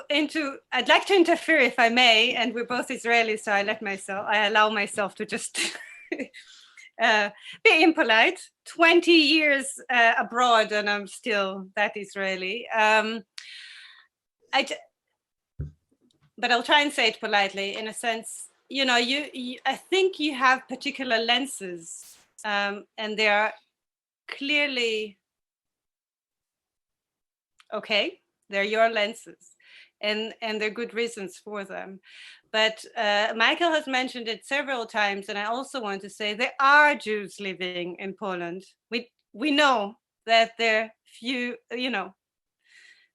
of my family, there are none, but put it this way, there still are, and we shouldn't forget them, and we shouldn't forget the fact that we're alive, and we are much more than just dealing with what happened. I mean, we can deal with it, and we can also decide to not deal with it, consciously and unconsciously. And I think that's partly why it was so interesting for me to open, to give that text to different people and let them find their lenses. I also invited you for that reason, but I just want to say also, because there probably are some Jewish Poles that listen to us, I think that for them it is probably, and you're welcome to say here on the chat or to jump into the discussion, it's important to say that they are also there. It's not all fake. I tell you, Adi has no particular lenses. I have the same lenses, the same view. The thing is, if we see it like as an absurd theater that it is, how do we deal with it? And you cannot compare the Jewish population of Poland today with the Jewish population before the occupation. So I mean, you will always find someone coming from a Jewish family living on some place, but this is not to compare with the life whole that was Jewish before. world, of course, is a different, And, it's a different world. There's no question about that. And the fastest growing German Jewish community, community. But the question is not why do we have in Kazimierz this surrounding for tourism. The question is why these dolls and puppets and charms became so popular apart from the 1980s. Michael wrote there were always puppets, but apart from the 1980s, they started to have a coin. Yeah? And now they are sold with success on these markets. And why is this happening? That's the question. Yeah, not the situation in Kazimierz. Just because you're all academics and intellectual, I just want to say you're so good in spotting questions. It's not the questions. They're just, I think that's what I'm trying to say. That's what I was trying to tell you, Adi, and to you. It's not the question. There's so many questions. And I think that's the beauty in that project, if I can take credit, that we see there are just so many different layers and different perspectives. And but to the same thing, to the same object. And the music was very precise. I mean, it's just different feelings and different possibilities to react, but they all did it very precisely. And that's about art. So one artwork doesn't neglect the other one. And it's just not just adding. Yeah. So it unveils the world that is behind. And to me, the question is, why do adult people need dolls and then this dolls? Yeah. And we all react towards it and try to understand it, but the music told us, and you tell us with your text, it's not just giving an answer. It's we have to react. Yeah? And what I liked with your work is that you reacted in a very complicated manner to a very simple thing.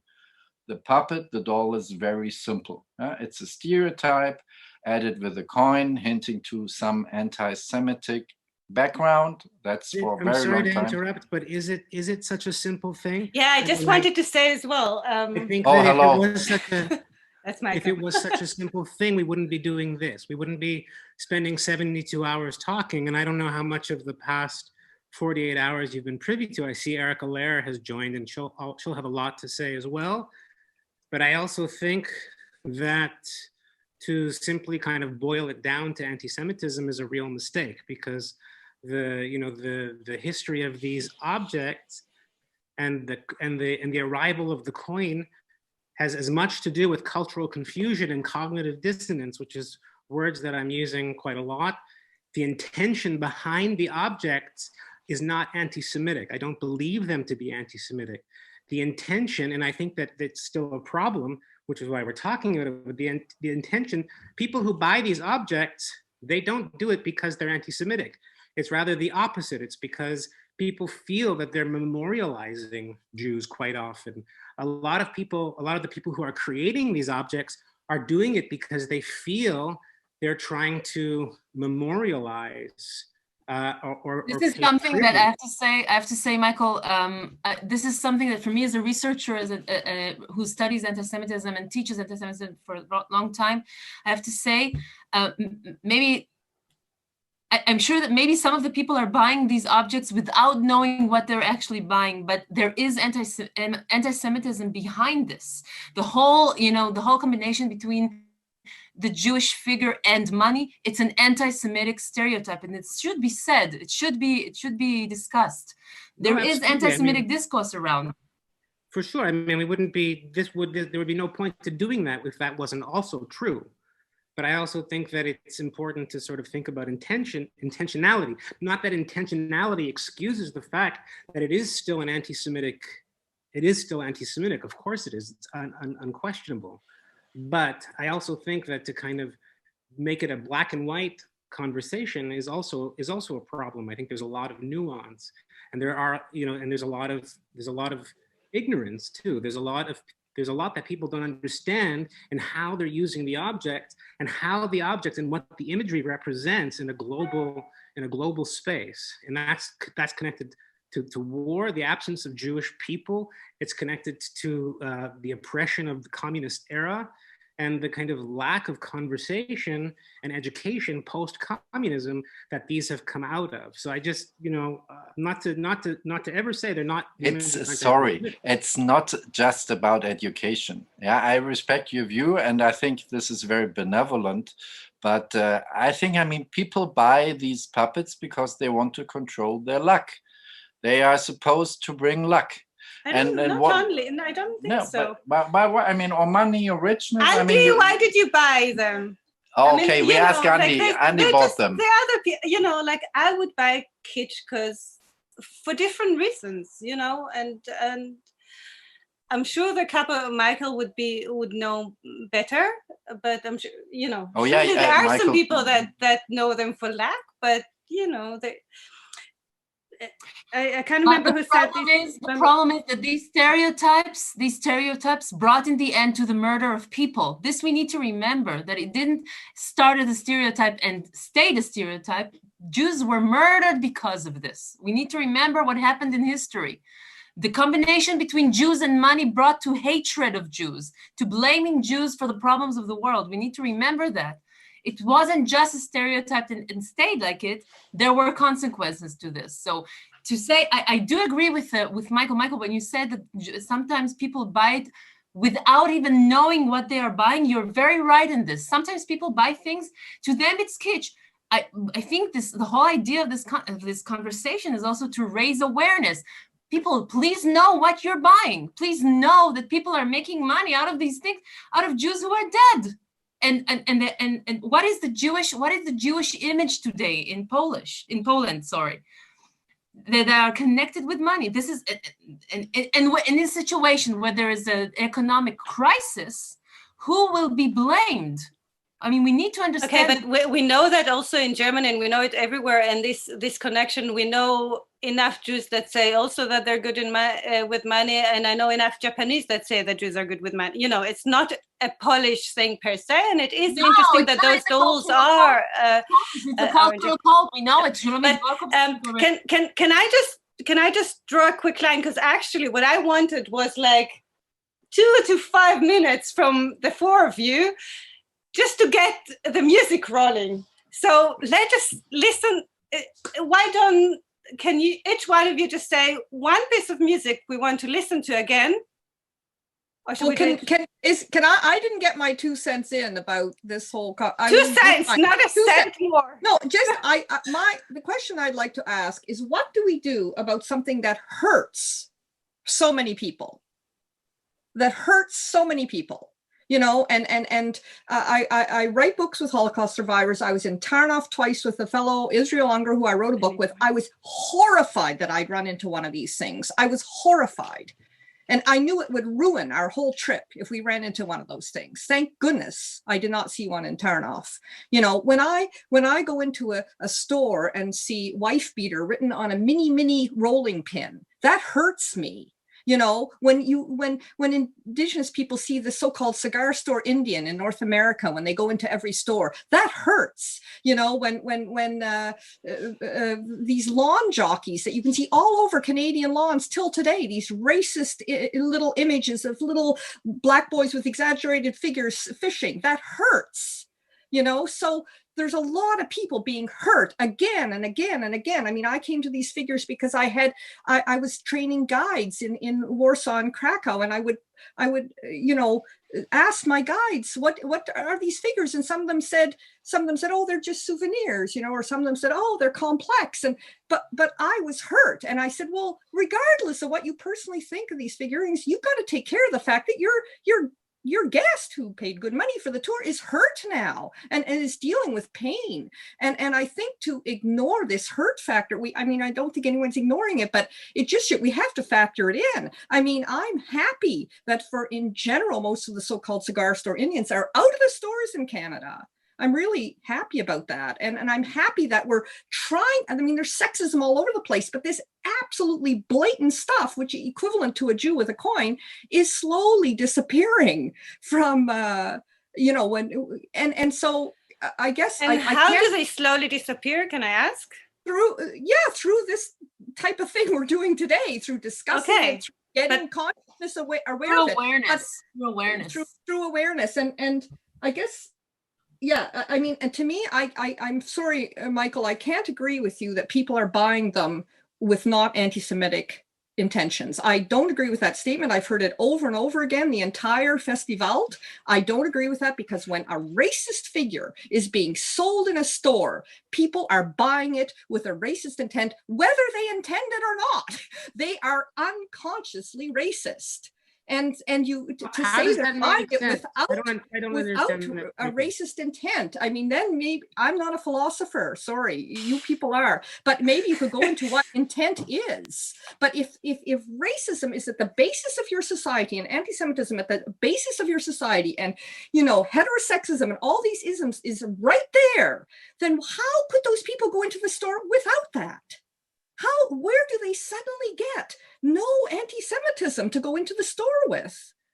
I don't get it. And I'm not talking just Poland. I'm talking in lots of countries all over the world where we know that 20% of Germans don't want a Jewish neighbor. So at least 20% of them are going to buy one of those little figures with an anti-Semitic. But if somebody doesn't recognize the image as anti-Semitic, if someone doesn't recognize it, of course. No, they do. They do on some level, Michael. They do. How do you know? How do you know that? Because how could you not know? How could you not know in this world, Michael, that Jews and money are associated in a worldwide conspiracy theory? How could you not know? It is all over the place. How could you not know going into that store and buying a Jew with a coin that it's not a stereotype? I don't believe that exists. Well, I disagree with you respectfully. I disagree with you. I mean, I've had conversations with hundreds and hundreds of people, and it's true. It is shocking that people don't know. I've had conversations with. We had the plenipotentiary to the mayor, who's today on a panel, who has lived in Poland his entire life. He's a progressive, educated person. He didn't know. He didn't know, and we were shocked by it. And he has now agreed. We're getting support from him. He agreed to sit on a panel today. He was shocked at what he didn't know. But there is a certain reality. What didn't he know, Michael?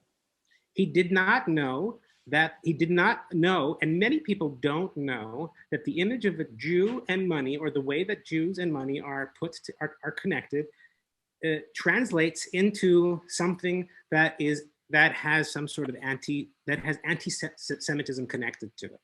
We can be upset, we can be angry that people don't know, we can be shocked by it, but I think to make the assumption that everybody somehow knows but they're ignoring it, I think particularly not being here, not talking to people, I think that's a problem, because we're making a whole series of assumptions, and they're just assumptions.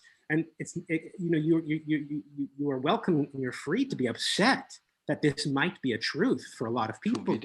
Can I just say? I'd like to say one more thing. Could I respond to Carolyn? Yeah, can I just say one more thing to Michael quickly? There's a lot of racist imagery out there, and I would say that the person does not recognize that is something racist that they may be taking into their hand or buying, is in itself racism. Yeah, I think there's this is so difficult. Carolyn, thank you so much for bringing in the aspect of that these things actually do have the power to hurt people, because that's very important. But I do want to, on this aspect, I do want to sort of agree with Michael that that you're making a lot of statements about things that I think should be questions rather than statements. And that, I say research needs to be done. I mean, research has been done, and always there should be more. But I think that people, I'm thinking about this in relation to the discussions about, racism in the United States and in Canada, and that, we're at another kind of historical moment where these conversations are being reopened with renewed kind of potency and significance, which is so important. And I find myself also, having more and more, someone who's spent my whole career kind of working on related issues about prejudice and racism and stereotypes, et cetera. But I'm constantly having new recognitions of understanding the way that racism has to do with cultural patterns and structures and things that have nothing to do with my intentions. And just thinking back to these stereotypes of like, you can open go into any supermarket in the US and you have Uncle Ben's rice and you have Aunt Jemima, breakfast pancake mix and stuff like that, right? And so I think, I remember it was like, I think maybe when I was in college, when I was 20 or something, suddenly coming to understand through my studies and through my teachers, the ways that those things participate in a visual culture and a language of racism, which is that participates in ideas that belittle African Americans, right? To say that they're subservient and they're always happy to serve us, right? And that we, by having those around us in our kitchens every day, yes, we participate, we accept those ideas unquestioningly. But I do think that that's a different thing. Like you have to divorce, there's this wonderful book by Ibrahim Kendi about something about anti-racist, how to be an anti-racist. And he makes this great point that like people are always saying, I'm not racist.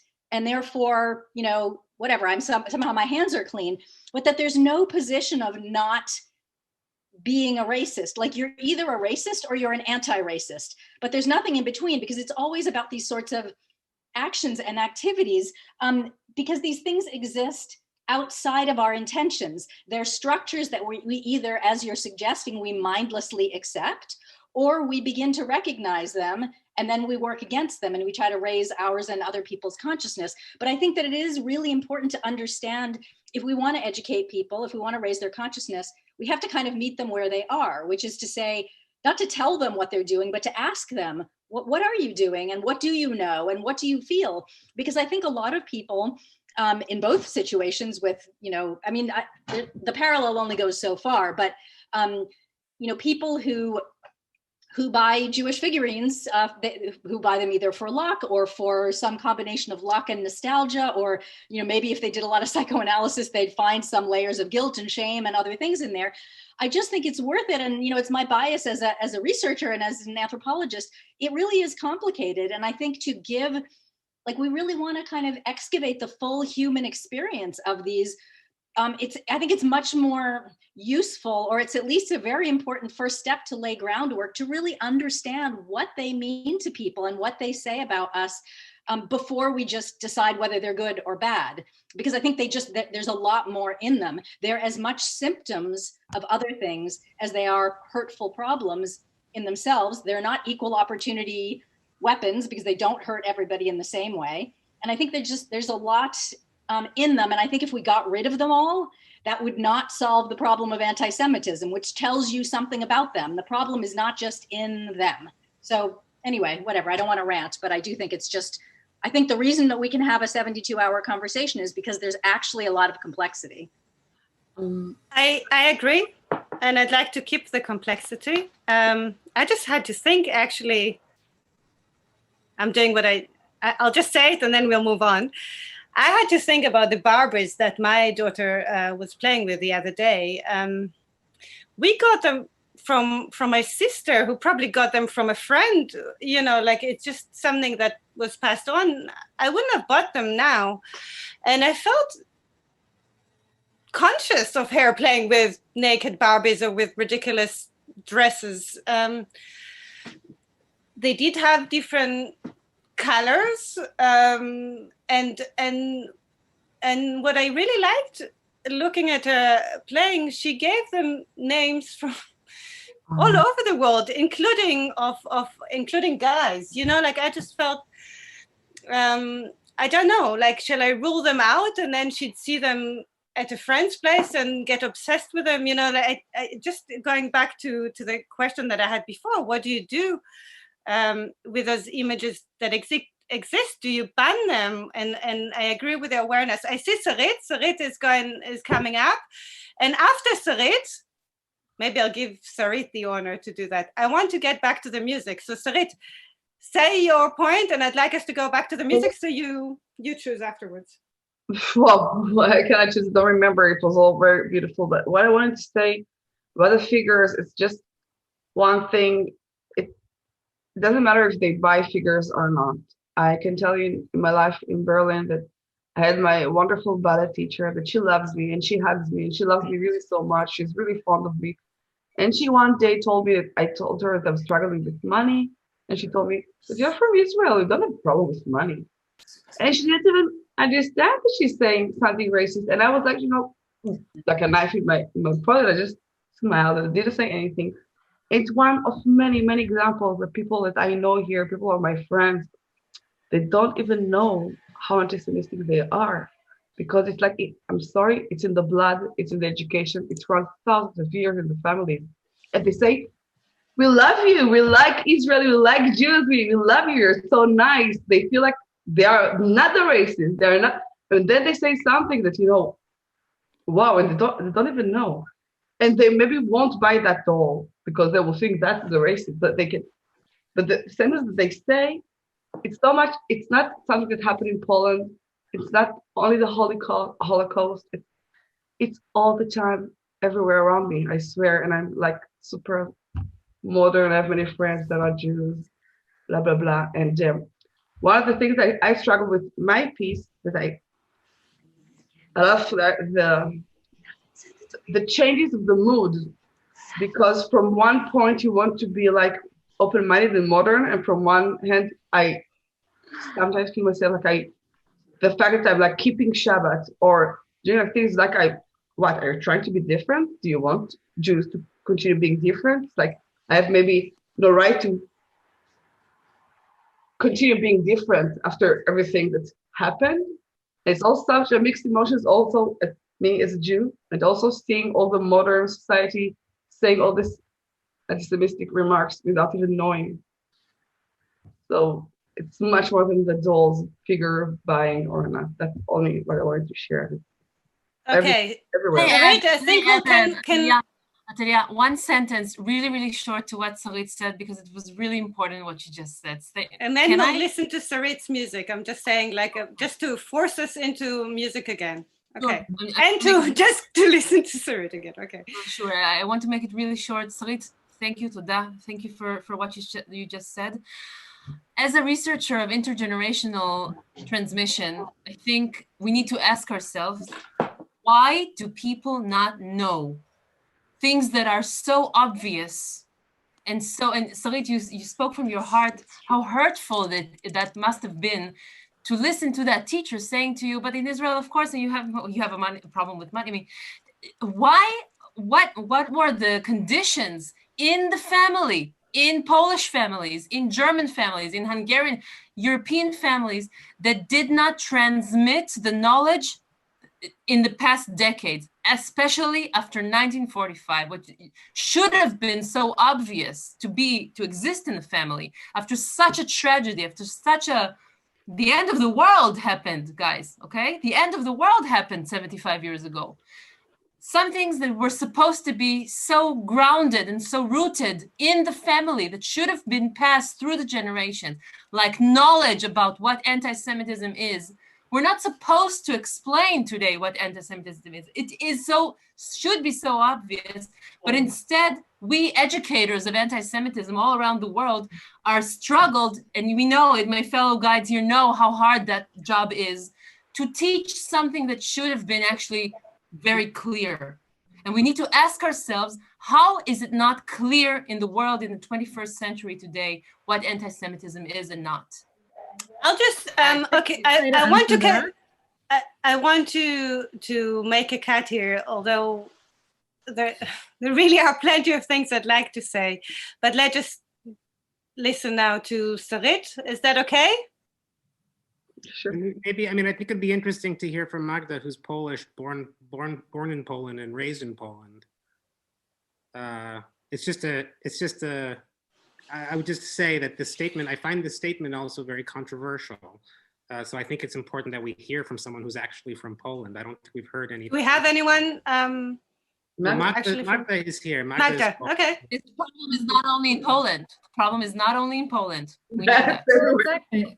But that's, I mean, thank you. And I think that's, you know, I agree that it would be wonderful if we all recognized human rights and racism and anti-Semitism, but I don't know a country in the world that doesn't have problems with that. And I don't know a country in the world that doesn't have blatant racism or xenophobia or homophobia or, you know, other problems hidden somewhere underneath the layers. And I think that being brought up in communism, as I was for 30 years, and having basically your education lied to you at every step, and having basically living in a country where we've been free, let's say, for as many years as we've been under communism, is not an easy legacy to deal with. And I could probably throw this back, you know, to Israel, to any other country where there are human rights problems, where there are other problems, where everybody could ask, how are these not recognized? How are certain things omitted? How do certain people not see certain things? Which is why all I want to say is this is not a useful conversation to have, I think, right now. I think that the part of this project that we are trying to raise is not to think about how certain people don't recognize it, because if they don't, they just don't. And there are many reasons for it. And there are many reasons why there's a Jew with a coin that doesn't necessarily have a negative connotation, because it's not only about the war connotations, it's also about the pre-war connotations and the kind of trade that there was, but there can be explanations and justifications and layers, and we're not going to get to the bottom of this, I feel, with this attitude. I think that what we should look to is kind of how we move forward and how we can have a respectful discussion about it. And what I would love to see is that we engage in a conversation that's constructive, because certain statements that I've heard here, unfortunately, would be received by not just the sellers or buyers of these figurines, but simply by Jews living in Poland as incredibly hurtful and as incredibly simplistic and as incredibly reductionist. And so if we're trying to unpack a stereotype, let's not get into other stereotypes. Let's try to not simplify the reality in this way, because I think that this is just a dead end. So that would be my recommendation.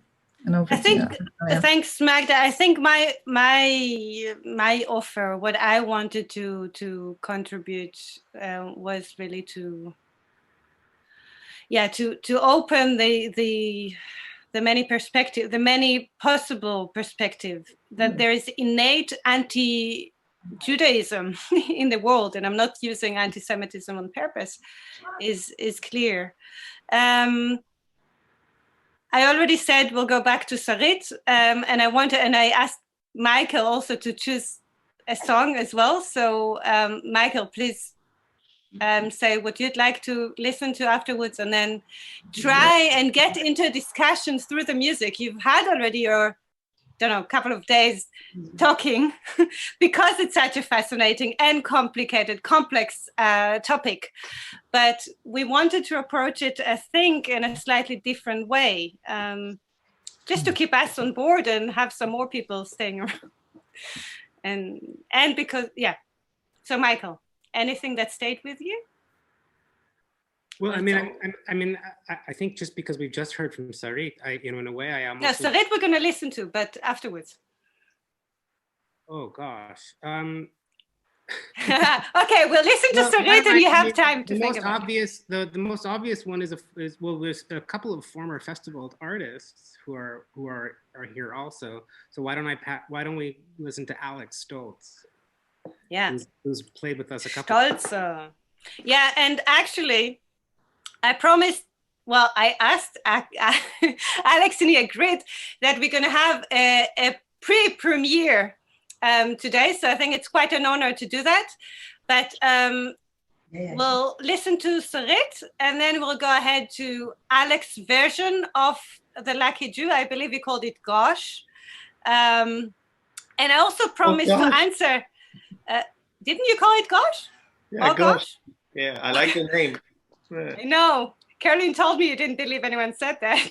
And I have a reason why I said gosh also. And I also owe you an answer for the very first question. So let's just listen to Sarit, and then we listen to your version, and then we'll go into our world premiere of your new, of the way we were? No, the way we care, no? Yeah, the way we care. The way we care. I constantly say the way we were. Because actually, I just wanted to say something that I really... No, stop. Stop. You have your stage afterwards. No.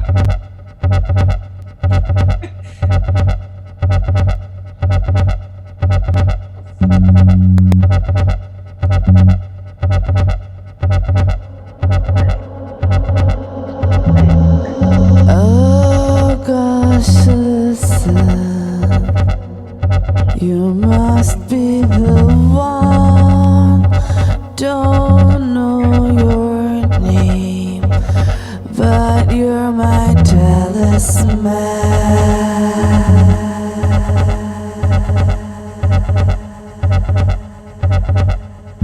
You should love me, lying down our eyes. I'm there to contrast your price.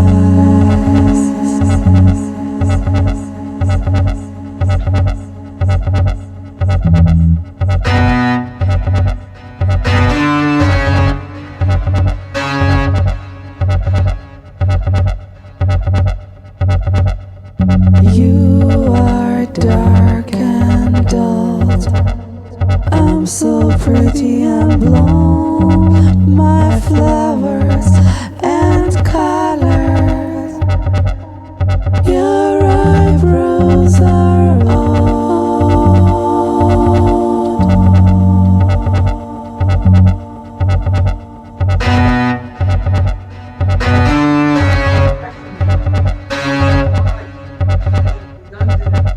Your faith is so strong.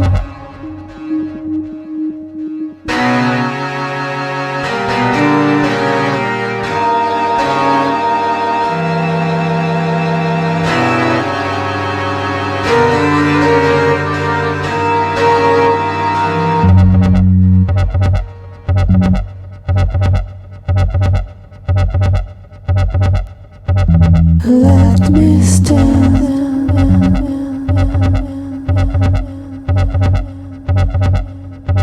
Let me stand. Let me stand and show that you're blind.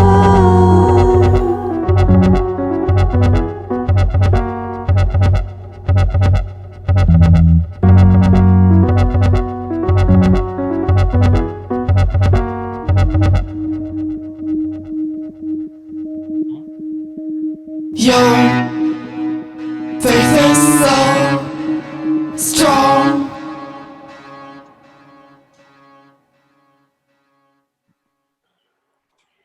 Thanks, Suresh. Oh, okay. Listen, you must be the one. Don't know your name, but you are my talisman. You shall love me, lying down or rise. I am there to contrast your praise. Baby, you have been here before. You've seen this room and you walk this floor. You feel at home when you enter the door. I know you can take and give more and more. Give me more. My minute almighty, I am so bloody shiny. I'll be your mirror and honey. You better be quiet. Give me mojo and money. Let's give it a try. Sometime a hook gallop like the kids through a crazy book. I'll be the wind, the rain, and you're the cook. I'll put all my scarves on your feisty hook. You are dark and old, I am pretty and blonde. My flowers and colors, your eyebrows are off. You are way below, I am simply on top. You're obviously playing your klezmer pop.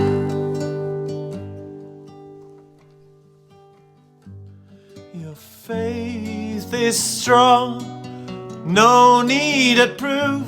Oh, you're watching me playing the fiddle on the roof. My beauty and the moonlight overthrew you. Give me your luck, that one coin, or 2 coins, or 3 or 5 or 6 or 7 coins. Give me all your coins, give me all your coins.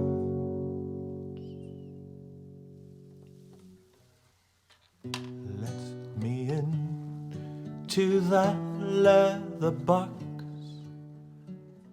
Give me your violin, or I love it, I love it, I love it so much.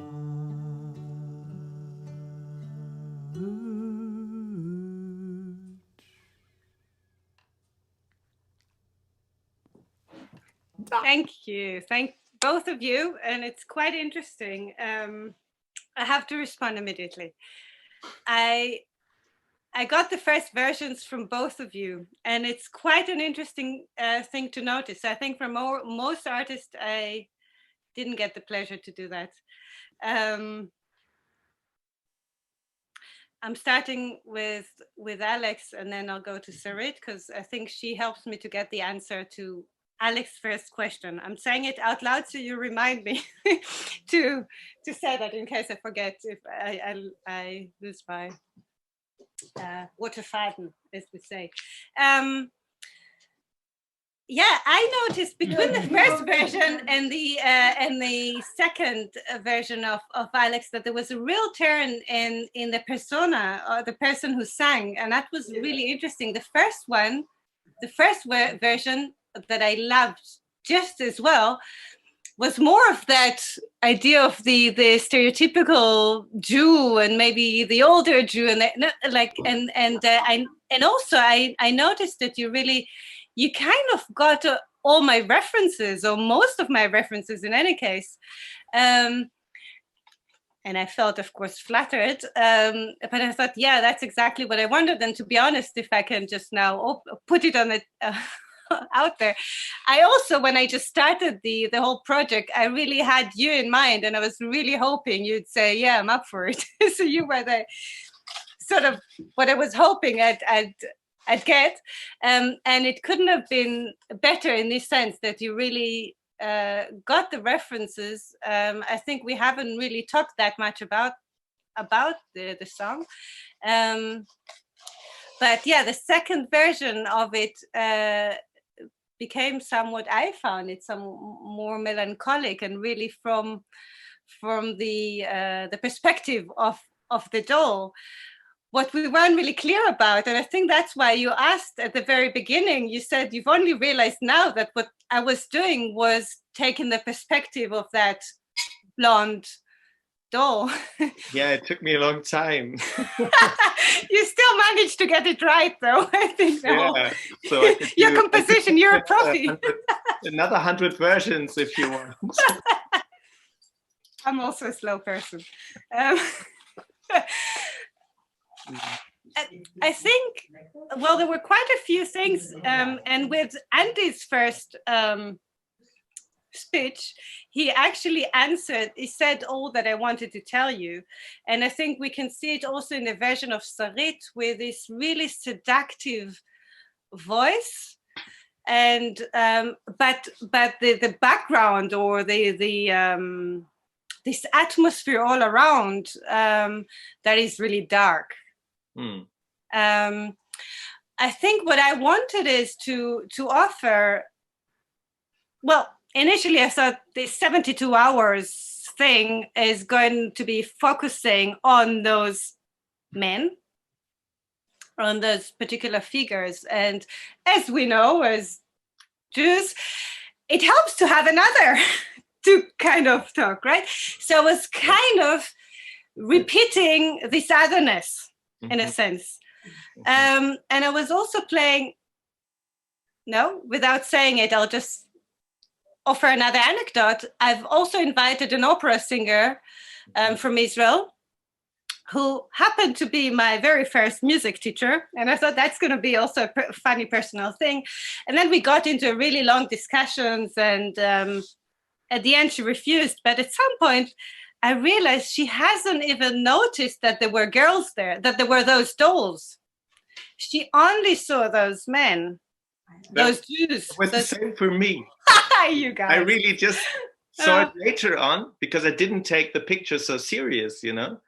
I was like, it's like, I'm like, there's a person who buys this figurine and who wants to get like the whole personality out of it, but actually they become one, you know. So it was kind of I was in the midst of a transformation, you know. When I started to sing the song, I was like both. I was like the person who got it and who wanted to have like this energy, you know, but I didn't even see the coin. So I was like, same. I also did not see the coins. I only started seeing the coin recently. Like when I took the photos, I haven't seen them. I only noticed, for me, it was really just this contrast of this black and white and then colorful, this pretty and all. But I think from what she said to me, that old music teacher, opera singer, whatever, was she thought it was me talking.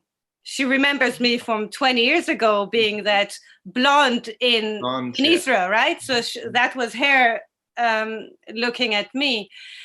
And of course it was a play, you know. I was writing the songs and I was laughing. I mean, it was theater in a way. So I mean, it of course it's kind of playful, but I think the idea of the othering is probably has quite a lot to do with it. So just this change of perspective. But at the same time, I think, to be honest, talking about those first versions, you and Ben were the first ones, or the only ones that got the first version that was not what you sang eventually. And I think to start with, it was not clear to me either. So it was a natural flow getting into that perspective of the woman. Yeah, and the more you think about it, the more sad it gets, actually, you know. So that was also something I realized. I couldn't stop it, you know, like I couldn't stop the song. If I would have recorded it another week, you know, I stopped like really after one day or so. I sent you the one version and I did another version, and so if I would have continued for a week and if I would have produced it or whatever, I would have like probably went into my whole very dark style, you know. So I was very happy that I could keep it in a playful moment, you know. So actually that it was not getting that dark as the whole topic is, you know. Like if you talk about I think does it have to though? I actually think I loved your very first sketch. You know, it was just as real as I was hoping it would be. Like it was. I loved it. I have it, and nicely enough, I have it on my phone, so I do listen to it occasionally, and I sing along, but without it sounding now ridiculous. There are two things you said without about this being dark, and I had to think of the voice of Carlos Meta, that I just love how he sings with his deep voice, that he's blonde, and I loved exactly that change, transformation, this contrast. Yeah. And actually also when I ended up reading the text to start with, I actually was not thinking I would do it, but realized at some point it would make sense. I asked Ben to do that, and I thought it would be beautiful to have Ben reading it. But then also I thought it's also a bit authentic to have me doing this.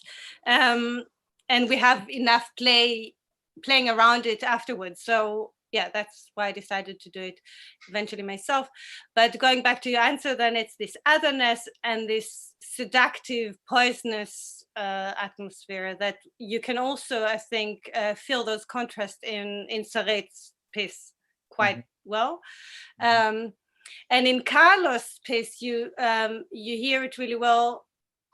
Although it's, I feel it's not dark. His voice, I feel, is so deep that through the voice it becomes so contrast in a way.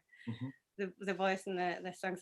That was just so. Actually, would have loved to put Carlos' work now, but we said that's going to be your debut. So what should we do first? What do you reckon? I'm really open, so we don't. I just thought my after following the whole Lucky Jew thing for some hours on Thursday, and then I had a Shabbat yesterday, and now I'm on it again, like for a few hours. That the whole topic. You don't do discussions on Shabbat? Oh no, I do, but I didn't follow the whole conversation. But I realized that actually the topic is still, like there was no the problem could not be solved so far, like how to continue with these figurines, and as with anti-Semitism in general. No, sorry, but as being part of a very lively Jewish life in Berlin, which I see as there's something growing again. I must say, like I would be happy to show more of that to people of non-Jewish background, so, or like who don't know anything about it, and they only know the news from Israel, and they don't even know about the history in Israel. They even want to forget about the Shoah and in Germany. So like there are so many topics that or like that are not visible. They don't even know what a Shabbat is, I think that's also interesting talking about Germany, and I think Michael was hoping that there'll be a bit of German perspective here, and then he got this Israeli coming with this weird thing. But it's interesting because in Germany, I think for many years, if there was an article, and there were articles on Jews in Germany regularly, or anti-Semitism, or whatever, the Jew would always be depicted in a similar way. No, there was one next to the Brandenburger Tor. You see a person behind with a kippah, or you see this Hasidic, or you see this Chabadnik, right? Those are the visible Jews, of course, not. Yeah, I wouldn't really come across particularly as a Jew unless. It's very rare. I opened my mouth. Yeah. People should know about. But what I wanted to say, going back to the figures, I wanted to pick up your point, saying that those images that were, these were the 2, 3, max 4.5 images in Germany. I think now, in the last year, we do have an opener. We have a couple more of those, like other images. No, I don't think it would be only that guy with a kippah from behind and this Chabadnik. Or in any case, but of course it comes hand in hand with the fact that the community has grown into many small communities. Yes. In a sense that there isn't this one, or there is that one community, but plenty more around it. And so we wanted to talk about that, but I wanted actually to play another song, and then we wanted to have your debut. Shall we just go on with the debut, or shall we do your Babylon first? That's a shock. I don't know. I mean, like, you choose. You're the host. Is Ben here? Ben's not here. No, we'll wait for Ben. No. No, he wrote to me that he has difficulties with his internet. So. Oh no. Okay. Yeah. So. Sorry, Atalya. Just quickly, we will still be talking about Sarit Chatsky's contribution. Yeah, go for it. Yeah. No, talk. Yeah. Then let's do it now before we swap into another music. Yeah. Is Sarit still around? Chatsky, are you around? Yes, I'm here. I'm here with you. Listen to Andy. Sometimes it's a lot in one go. No, I was the way I understood what you were doing, Sarit. You picked up very much on this opposition of those two figures. I'm going also from both the image that you created, which I think maybe we could see it as well. I'm quite curious about this image as well. Actually, it is your image, is that correct? Yeah. Oh, Atalya suggested me some things. It was all very short time. I didn't like, so I picked it from what she suggested. Yeah. So it is an image by Atalya as well. Yeah. But I found a resonance between the image and what you do. I don't know exactly if this is really what because you have a clear sort of opposition in this image, and it seems to be that in your song you also have a clear opposition of two, in a way, voices that are interacting in a certain way. And I had to think, it's not very Jewish, but I had to think of Goethe's Erlkönig. I don't know if you're familiar with this poem. It's very German. Important for anybody. I think most of us aren't German. Go for it. So, but it's the Mark can probably really explain it in more precision. But fundamentally, it is the story of a child being carried by his father on a horse. The father is trying to save him. The child is sick, and the whole poem is, however, a conversation between the child and the Erlkönig.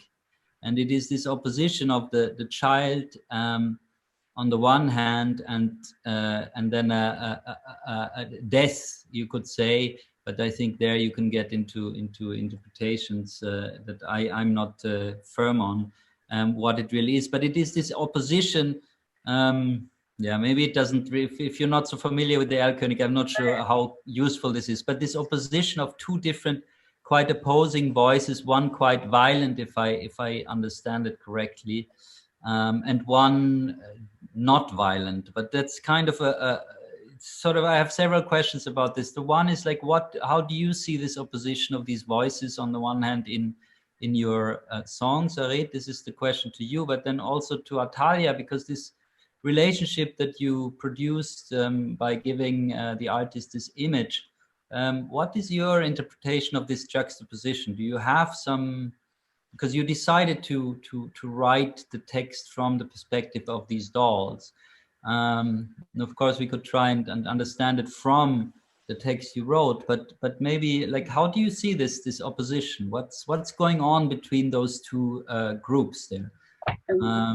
That is kind of my question to Atalya and to you, because you, if I understand correctly, Sarit, you interpreted that opposition musically, and so I hope I can grab all the positions that there is not only one position there. There is the position of the one that I really felt also is my personal view and experience, and also from what I took from Atalya's song, because I took something that maybe I only took and it's not existing for Atalya, it is with art. But she's saying like she's on top and he's so low, and he's dark and old, and she's like, blonde and everything. And then she's saying your faith is so strong. It's like, I feel that it's really in my blood and in my body, that it was one thing that like kept Jewish nations so long. Even the most unreligious people still doing like the brit in the 8 days for the children. It's like something that with the murders of millions of us, they didn't take away the Jewish faith. And she's like, I'm on top, but your faith is so strong. It's something that I cannot this is too big for me. This one opposition that I felt. The other opposition that is also the same is like everything is so normal, like here in modern Berlin, and like one of the cities that you cannot be like you really be. It's freedom, freedom, freedom, freedom. Everybody has like you can have gay marriages, and then I hear some pessimistic remarks. You understand? It's like again opposition.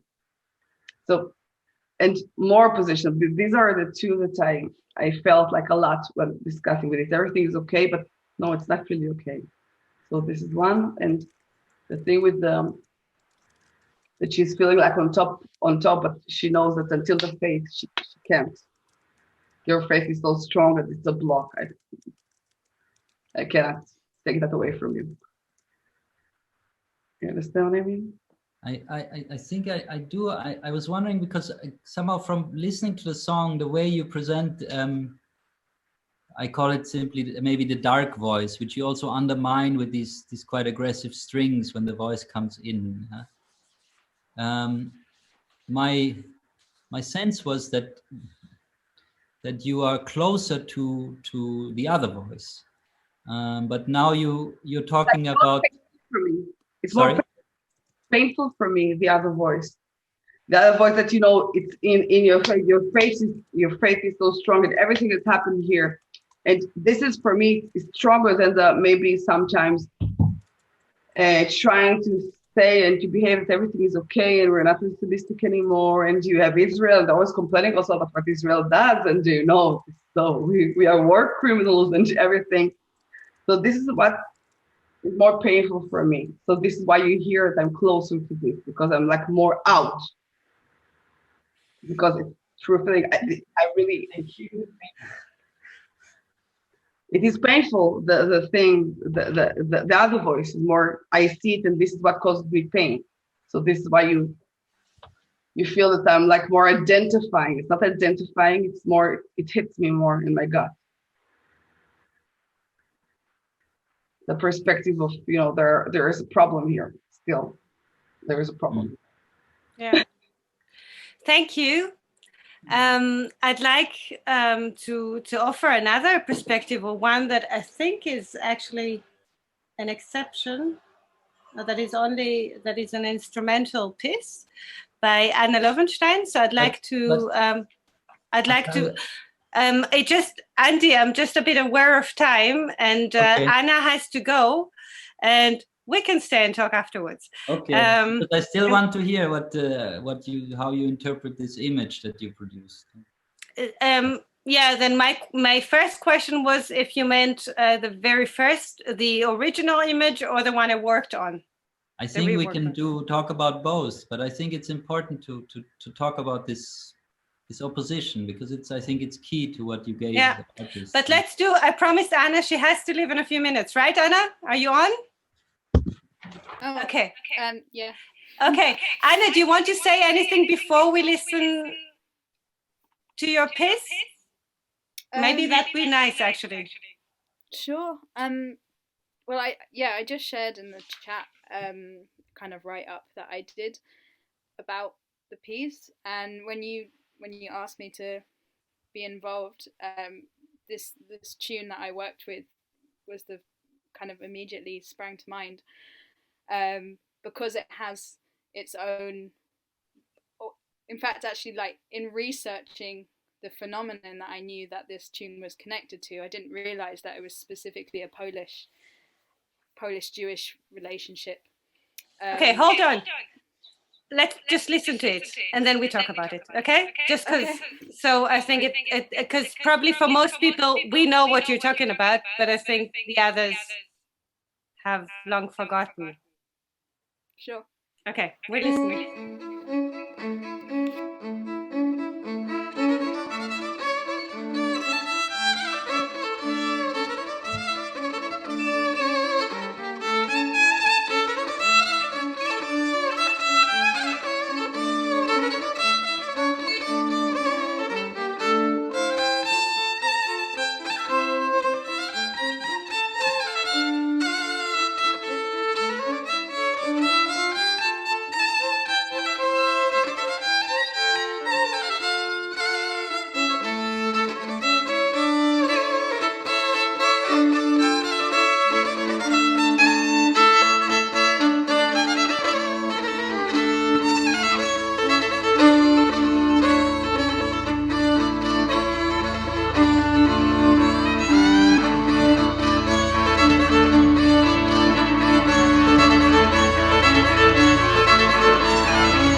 I didn't hear anything. Something happened. Yeah, something happened. I'm trying to figure out. So beautiful. Somebody muted video. It was amazing. I'm trying to figure out technically what happened, but That's maybe all right. It Anna pretty can much tell us. finished anyway. Yeah, but well, yeah, Anna, and I'm happy to open the conversation to anyone who wants to jump in. If I haven't said it often enough, I'm Israeli in terms of my discussion culture, and I'm happy for people to jump in. It'd be nice to let people finish the sentence or the point, but yeah, Anna. Sure. Yeah. Also, I'm aware that we've got we've got Ilana Kravitz in the chat, who actually I think I possibly annoyed her once.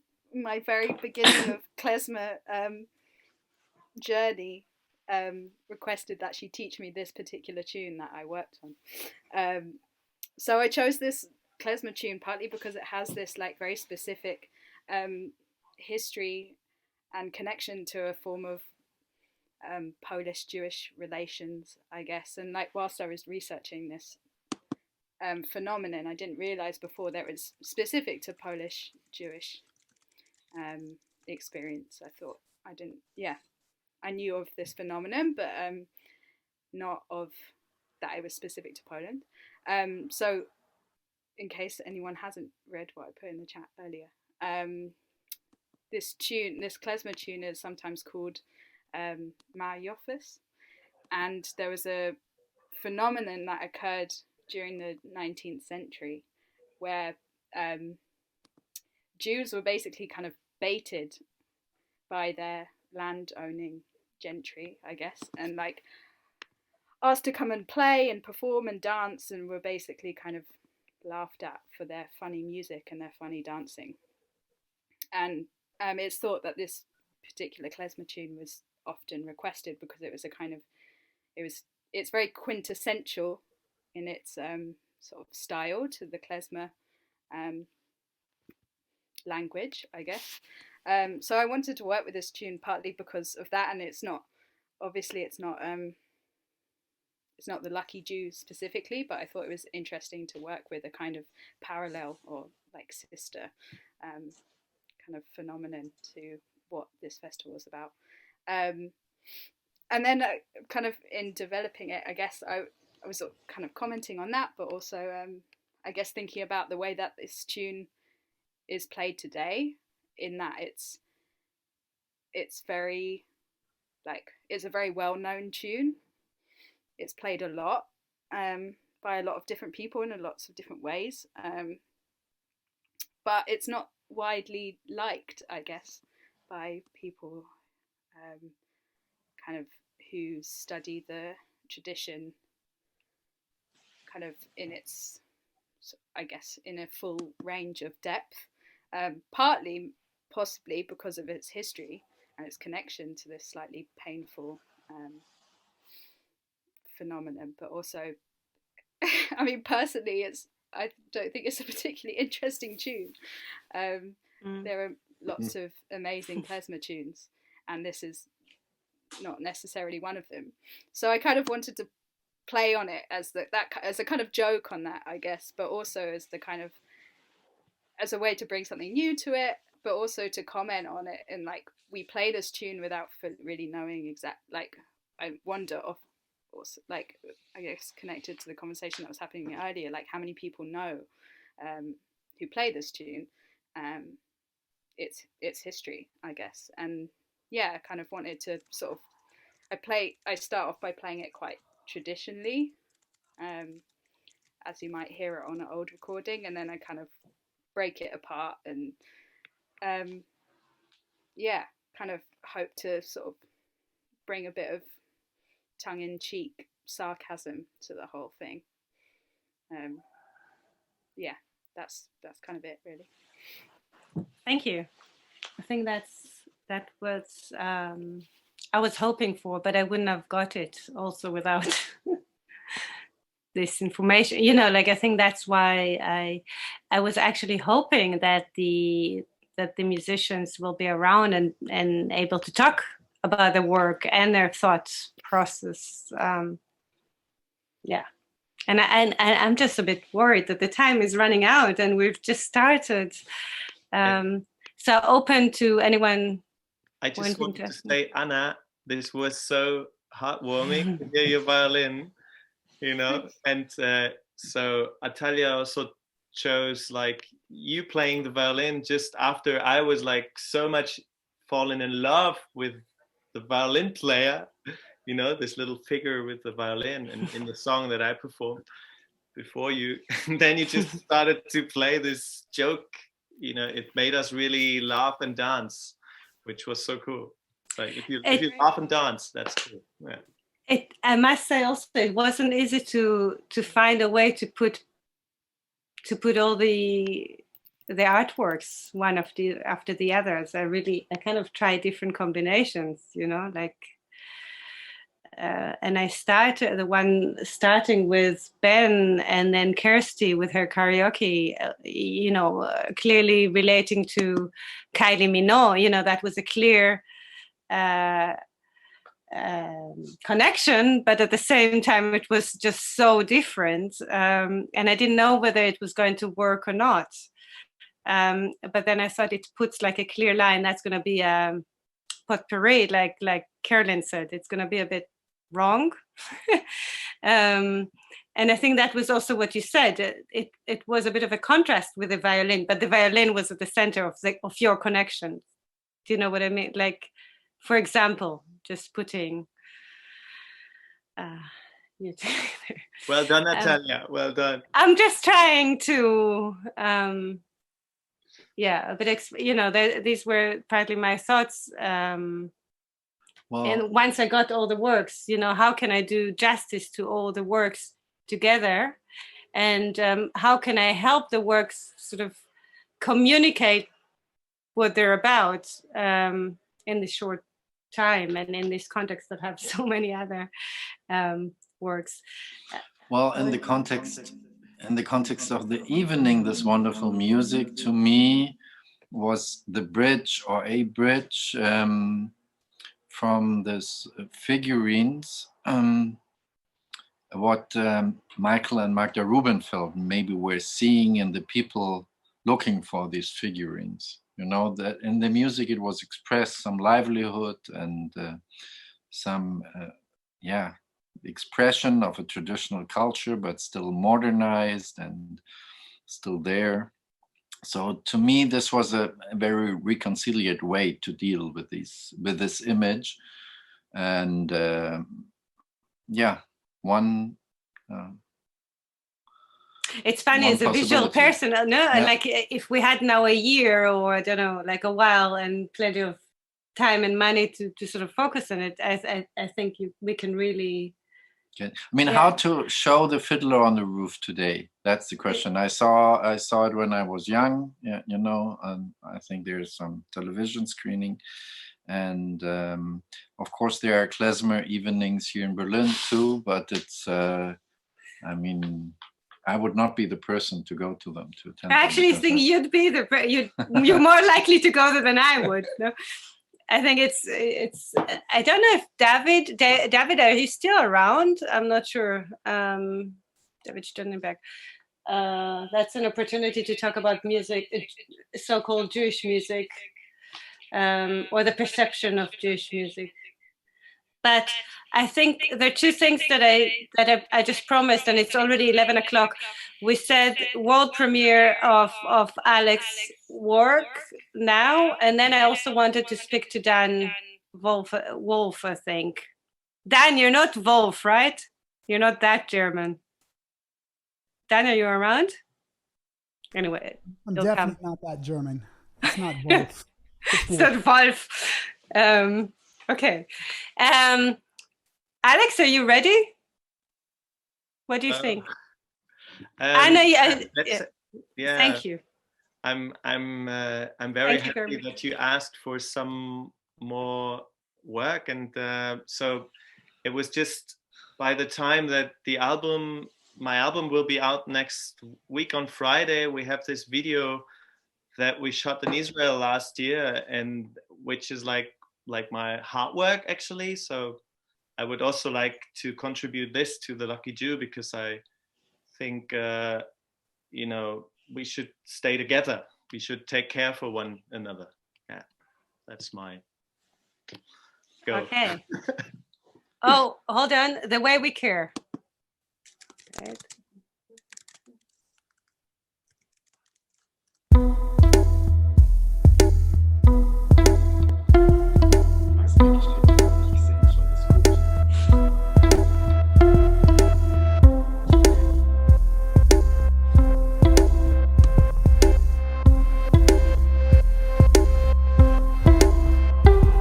The way we care one for another, as history exists in our veins. The story has been told forever, strength as part of a discourse between us. Where desert, it's an open sea.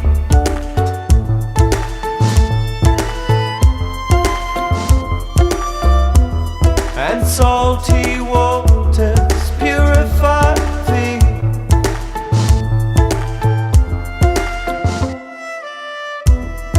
The more you think about, the more you love it.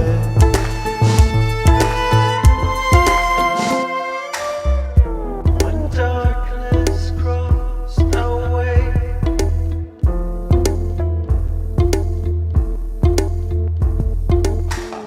when darkness crossed our ways, and death was not the gate to heaven, but trauma to next few generations. Let's overcome hate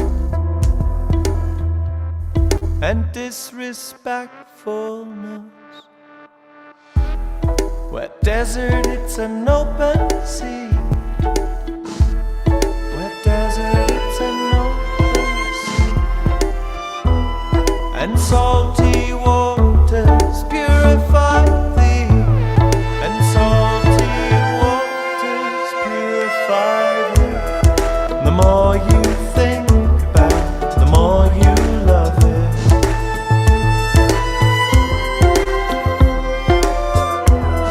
The more you think about, the more you love it.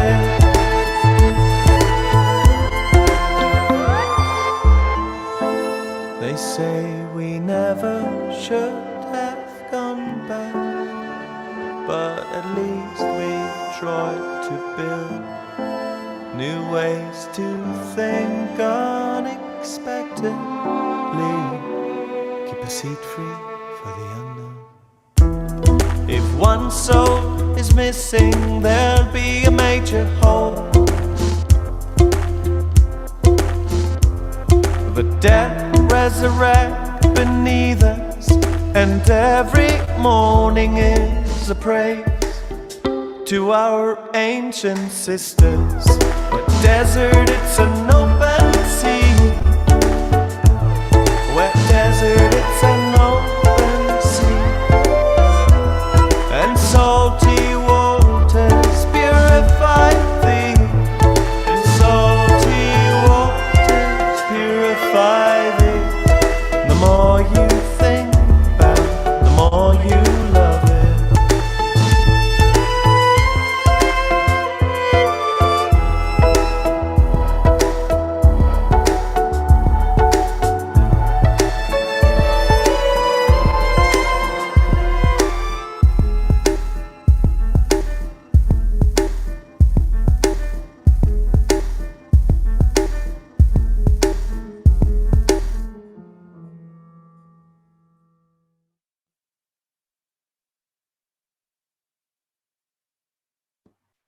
Thank you.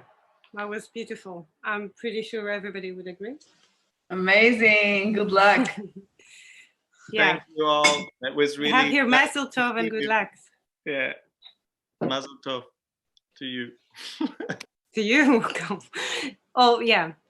I'm sorry to have to do like a quick cut, Adi has to leave in a minute, and I also promised Dan Wolf to talk a bit about his work. He just had an album coming out, and it sounds like an ad, I'm sorry. And also he's done a very interesting project in Ravensbrück in Germany. So Dan is from San Francisco, but is very involved in the whole education and cultural memory within Germany and outside, I'd say. And Dan, I'm happy to just give you the mic and take it from there. So, ooh, yeah. A free mic. Awesome. A free mic. Well, you also offered, you were the only one, almost the only one that was kind of happy to do a live performance. So I'm also happy for that. But just keeping the fact that Adi has to go in a minute, maybe we could talk a bit about education in memory in Germany also particularly, and maybe about your project in Ravensbrück, and then we can go into other layers.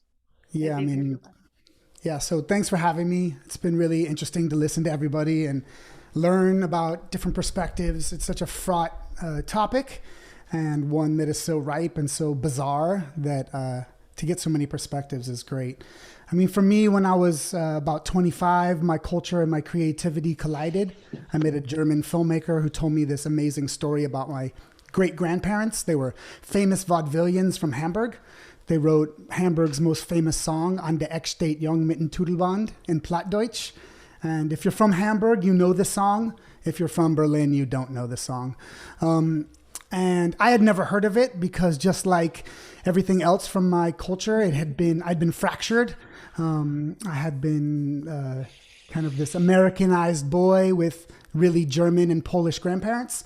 So I felt like always in the middle of nowhere. And so when this person told me the story that my grandparents were performers, it made total sense to me. And fast forward like 10 years of working together and making films together and doing all this stuff. We were doing hip hop theater workshops at Ravensbrück Memorial Site, which is in Fürstenberg, which is outside about 60 kilometers to the east of Berlin. And most tourists don't get there because Sachsenhausen comes before. So, but the stories of Ravensbrück is pretty amazing. It was all female guards and all female prisoners. And so you have this really interesting dynamic. Not many Jews stayed there. They definitely passed through there.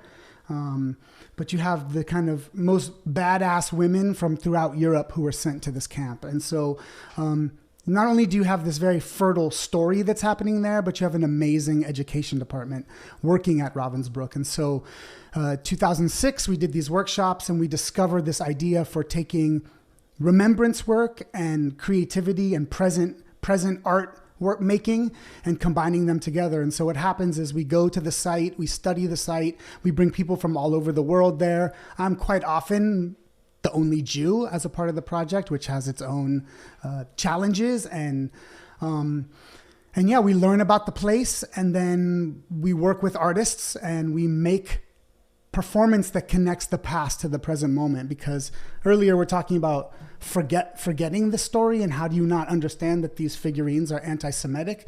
Well, if you don't have any connection to history in your present moment, it means absolutely nothing to you.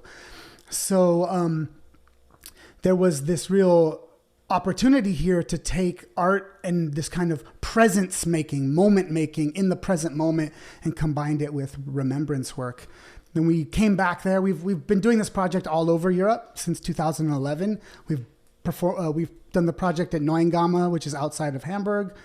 We've done it in Warsaw in 2018. We've done it in 2017. We went back to Ravensbrück. We went to Auschwitz and Žilina, which is in Slovakia, in 2016. We've been to Gdansk. I've done it 3 times here in the States. So this idea of remembrance work becomes very important in context with art. But in 2017, we went back to Ravensbrück, and yeah, we fell in love with each other, and they invited us to be a part of their Generations Forum, which is a 4-day event where volunteers from all over the world come and engage and meet with survivors and hear their stories and don't just like have a talking head conversation and then go home and feel sad about themselves, or but they actually get to spend time with the survivors and go for walks with them and have coffee and drink wine and discuss life. And so we took our methodology of using art to connect to memory, and we combined it with our Generations Forum. And so we are lucky we have a big grant. We're able to do it for the next 3 or so years. Everything's virtual now. But that Sound in the Silence, it's really about how do we take the past, the stories, the narratives of the past, not only of people, but also of locations, and how do we connect it in the present moment and make young people and, mature people really understand what it means to them in their present day lives. So that's Sound in the Silence.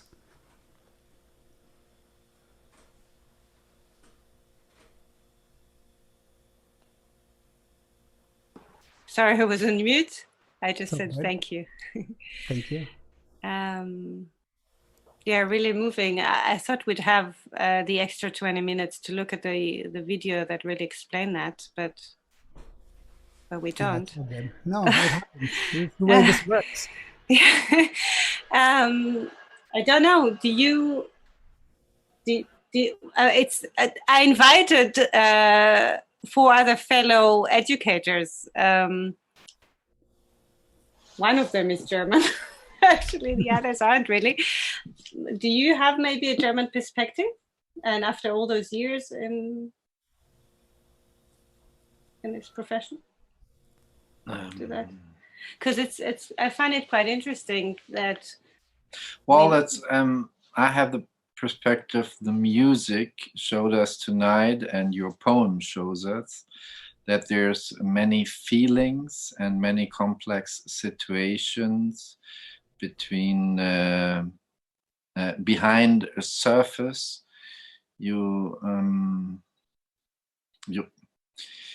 can easily like translate. You can say this is this and this is that, but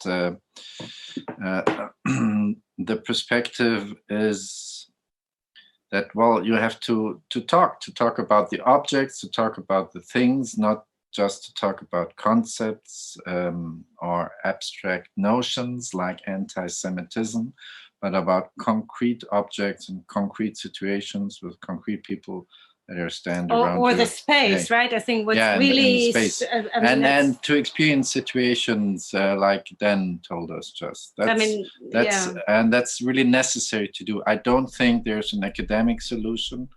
I think it's just many projects, and I'm glad to hear that the people in Ravensbrück are not dealing just with history and with the past, but try to bridge into the present by bringing people together. So this is very important. And I felt in the Jewish Museum for 20 years, I was surprised by the curiosity of the people coming there. In Warsaw, you have an impressive Jewish museum now too, and it would be interesting in Warsaw to hear, what Barbara Kirschenblatt-Gimblet did. Warsaw was a real, I think you said it the other day, was a real game changer in Poland. But then we're opening another. Yeah, Atalya, can I speak a bit to Ravensbrück and to the work? I wanted to do that, Carolyn. Actually, Dan, that's Carolyn. I wanted this match, but before you go ahead, Adi, are you still around? Are you still with us? Yes, I'm still here, but I unfortunately have to go. So okay, so I just wanted you to hear a bit about this project, and then if you have to go, it's Saturday. It's the working week has started, right, in Israel. So thank you for joining us. Glad to see you, and thank you for these strong remarks. They are necessary, and I mean that's the bottom, the ground we have to move on from. So good luck to your work. Yeah. Thank you, Adi, and hopefully nice meeting you, Adi. You have a good evening. Okay. Bye. Okay. Bye. Thank you.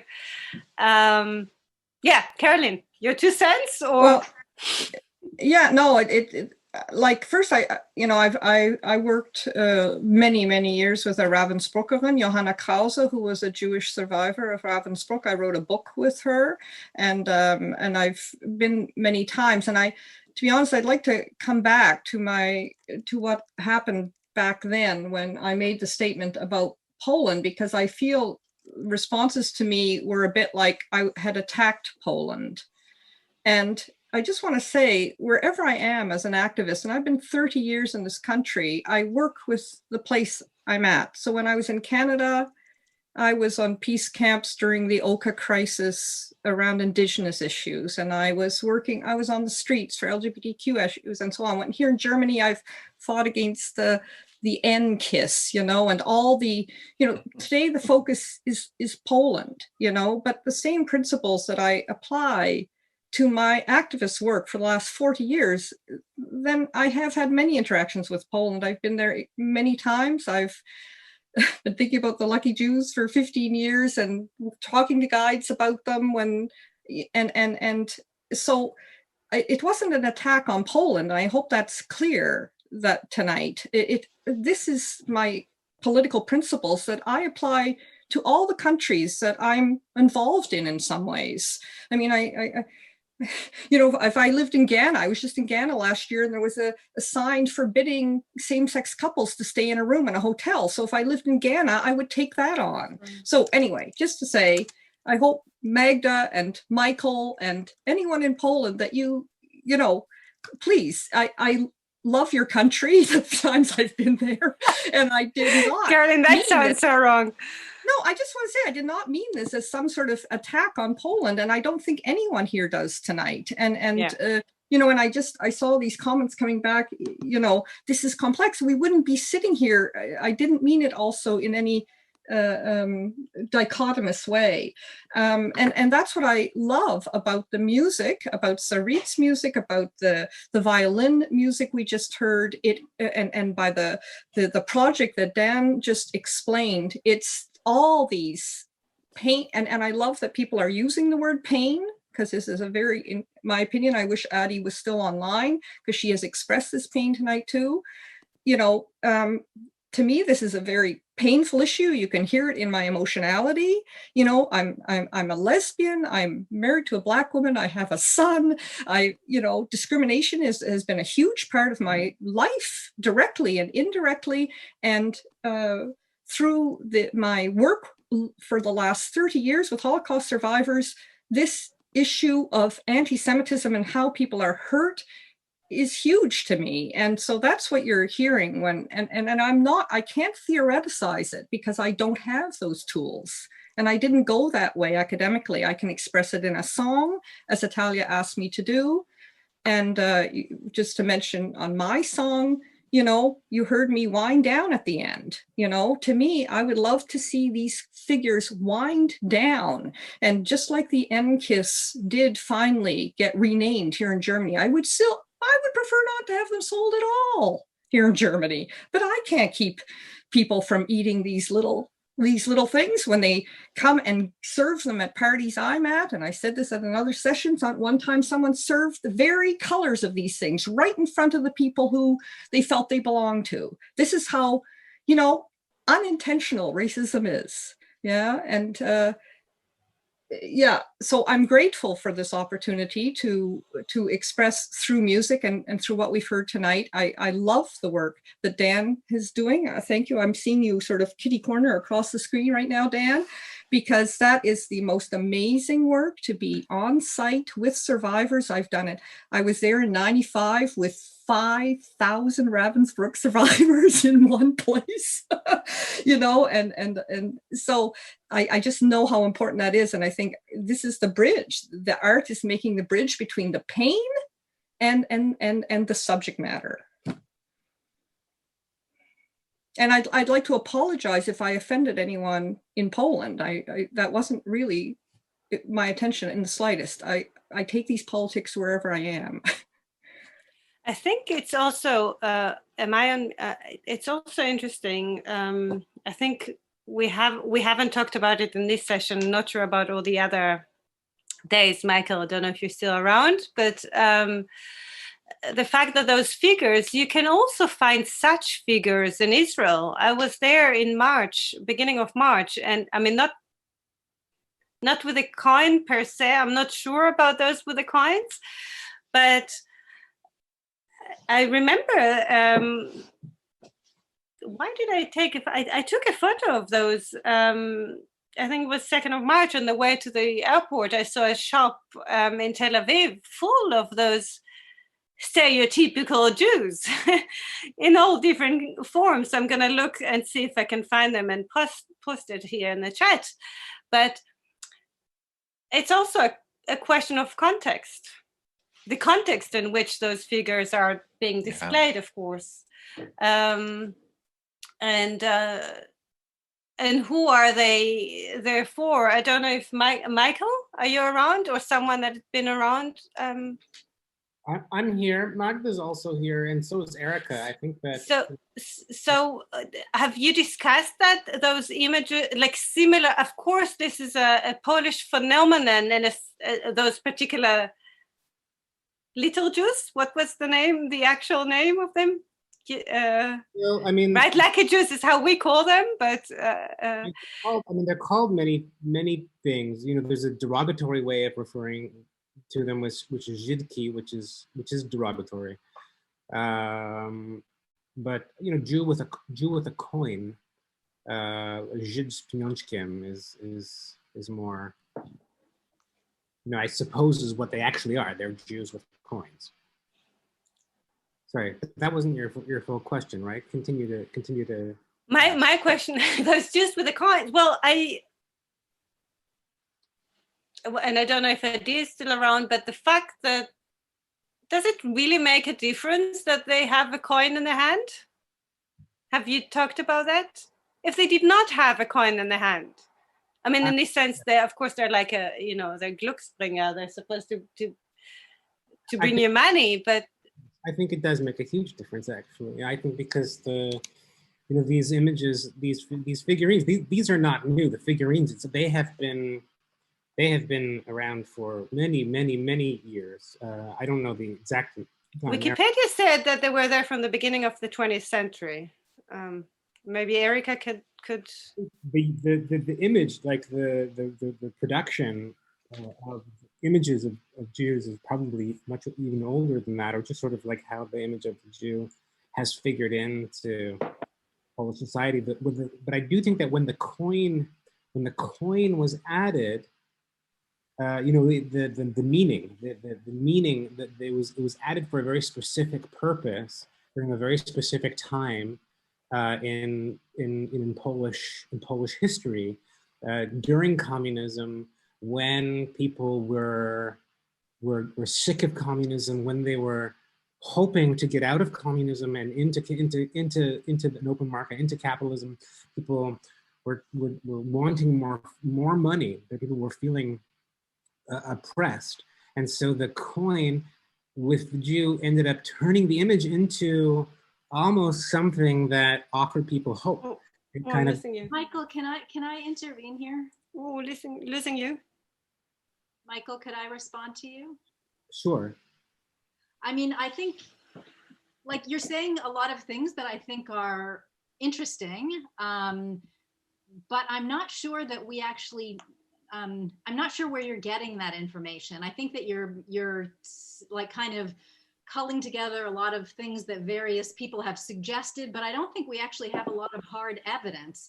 So you're kind of making like your own folk history of the figurines, right? So like, we don't actually know why they actually first emerged with coins, because we haven't met the first person who ever made one. And I don't think that will ever be possible, right? So we don't actually know why the first person put the first coin on the first Jewish figurine, right? And we also don't know when that happened. So as a researcher, I can tell you, as someone who was like traveling to Poland, interested in these issues since 1990 until the present, I can tell you when I started to see them proliferate. And I would say that was, you know, in the post-communist period, and actually in kind of the first decade of the 2000s.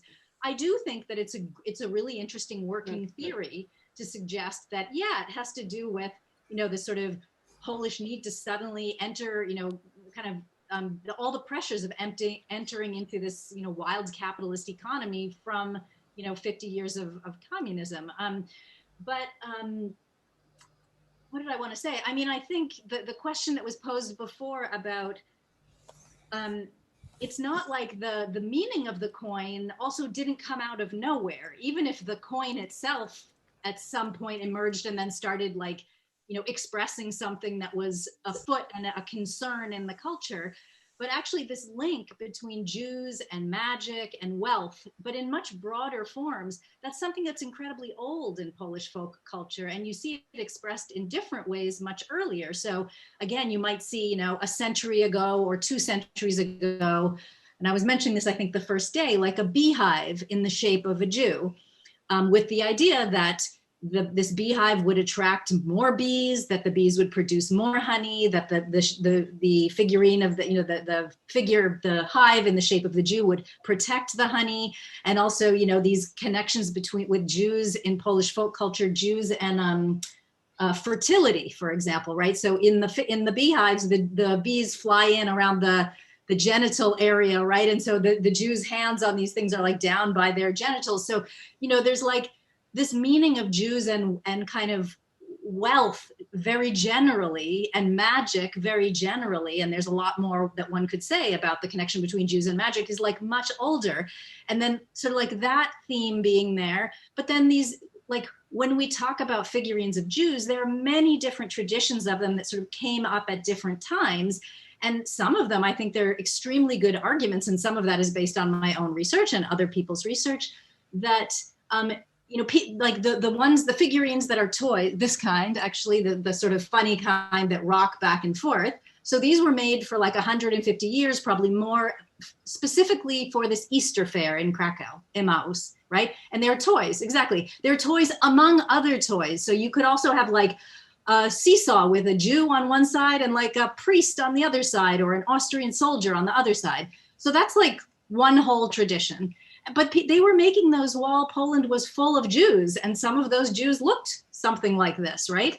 And then after the war and after the Holocaust, there was like a new kind of explosion of Polish folk culture, which was like cultivated by the state. And then you started seeing different figurines of Jews that, some of them were kind of, they're all stereotypical. Some of them maybe were a bit caricatured. Some of them were actually kind of beautiful. And so that's like a new post-war tradition, which I think inherently has to be seen as a memorial gesture. I mean, there are people who remembered the 70% of their village neighbors who were Jews that suddenly were gone. And they were making these not because anyone was asking them to. The state didn't really want discussion about Jews, right? So it's like there are many different things. And then we have to understand, okay, after the war, after the Holocaust, and after communism, after the rise in Jewish tourism, where Jews themselves were looking for nostalgic Fiddler on the Roof kind of souvenirs when they went to Poland, they're also part of this story. So I just again, I'm making an argument here for like a lot of complexity that I think, we can pick out the pieces that we want and sort of project our own feelings onto them. And I don't in any way want to take away from the fact that these are really disturbing and they hurt, but that pain is like, that's in us. It's like, right. And so I was writing in the comments a few minutes ago, I'm starting to wonder, just listening to everybody talk, I'm starting to feel kind of grateful to these objects, because without these objects, we may be lulled into a false sense of security that anti-Semitism is not there. But if you see the objects, right, then it's like, wow, the ones with the coins, then we at least know if we got rid of all of these things and we thought, okay, great, there's not anti-Semitism, it just means we should be feeling pain because there's a lot of anti-Semitism in people's heads. We just don't see it.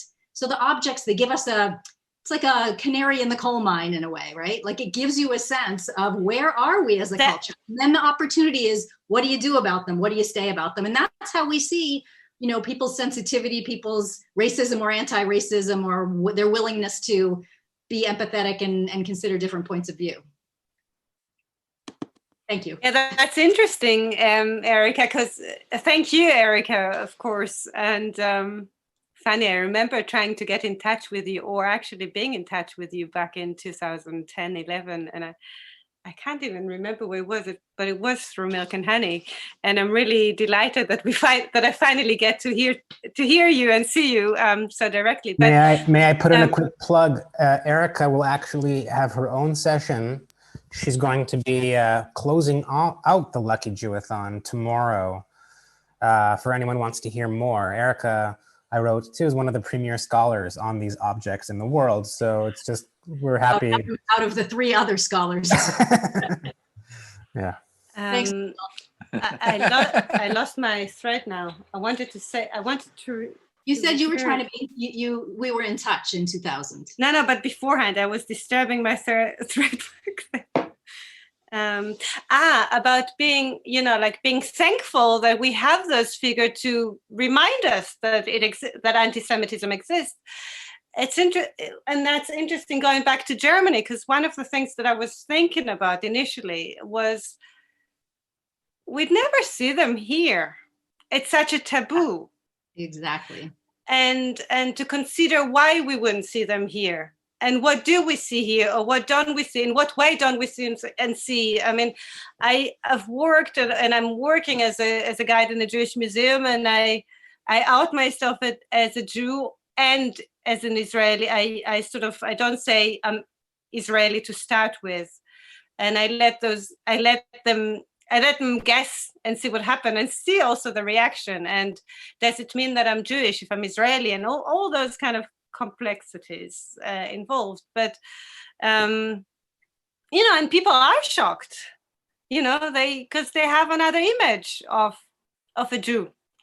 So I don't know if I have a particular, I haven't formulated a particular question now in a sense, but what we you're don't saying, have those images in Germany. Right. No, that's incredibly important, because I think that's the thing, is like, there's a way in which a lot of anti-Semitism gets projected onto Poland that actually needs to be spread out a little more evenly across Europe, right? It's very easy, because of all of the trauma and pain, all of the fact that, Poland was ground zero for the Holocaust because the Germans decided that. The Germans put the death camps in Poland, and now all of a sudden Poland is forever kind of besmirched and sullied, and they have to bear the brunt of what the Germans did, right? And I don't want to take away from histories of Polish anti-Semitism, but it is very easy, and I've heard many progressive Germans wash their hands and point to Poland about how anti-Semitic Poland is, because look at this figurine. And I just feel like,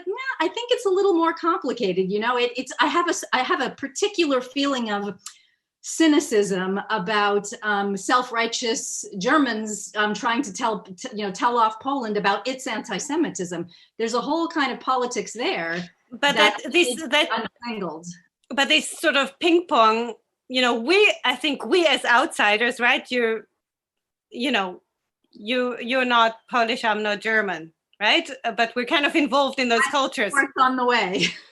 Well, I'm officially German. I'm also officially British, but I am Israeli. I was brought up in Israel, and but I spent more than half of my life elsewhere. But it doesn't matter. What I want to say as outsiders, the fact that you don't have these in Germany is clearly not. It doesn't mean that there isn't that anti-Semitism, and I think nowadays most of the people would agree to that. Maybe a year ago it would have been different, but I think now a year and a month ago would have been different. But today it's clearly out there. It is interesting. You're an anthropologist. Why in different cultures this anti-Semitism take different shapes, or doesn't take a shape, but it they come in different ways. And I don't know where that sort of research, sorry, I'm being considerate. Can I say something? As I'm living right on the border, so the buildings that you see in the background are like really on the border between Germany and Poland. So our children that have the name Levi and Malika go to a German school with only Polish teachers, and like 70% of the children are Polish. So what they face at school is now, like, we had an issue last year, or like twice or three times we had an issue, like with like someone calling him you Jude or you Jew, So, and then they had to talk about it at school. And we realized that in Poland, people don't know anything about it, so about Jewish life. So the children don't even know what it is, or so. Where in East Germany, let's say where we live, like people at least know a bit about it. So when I see these little figurines, I think if that's the only thing you know about Judaism, then there is a lot of work to do by telling them what Jewish life is, like. But if you have this blank, if you have this nothingness around Jewish, if you don't have an object, is that better? I'm just saying it out, like.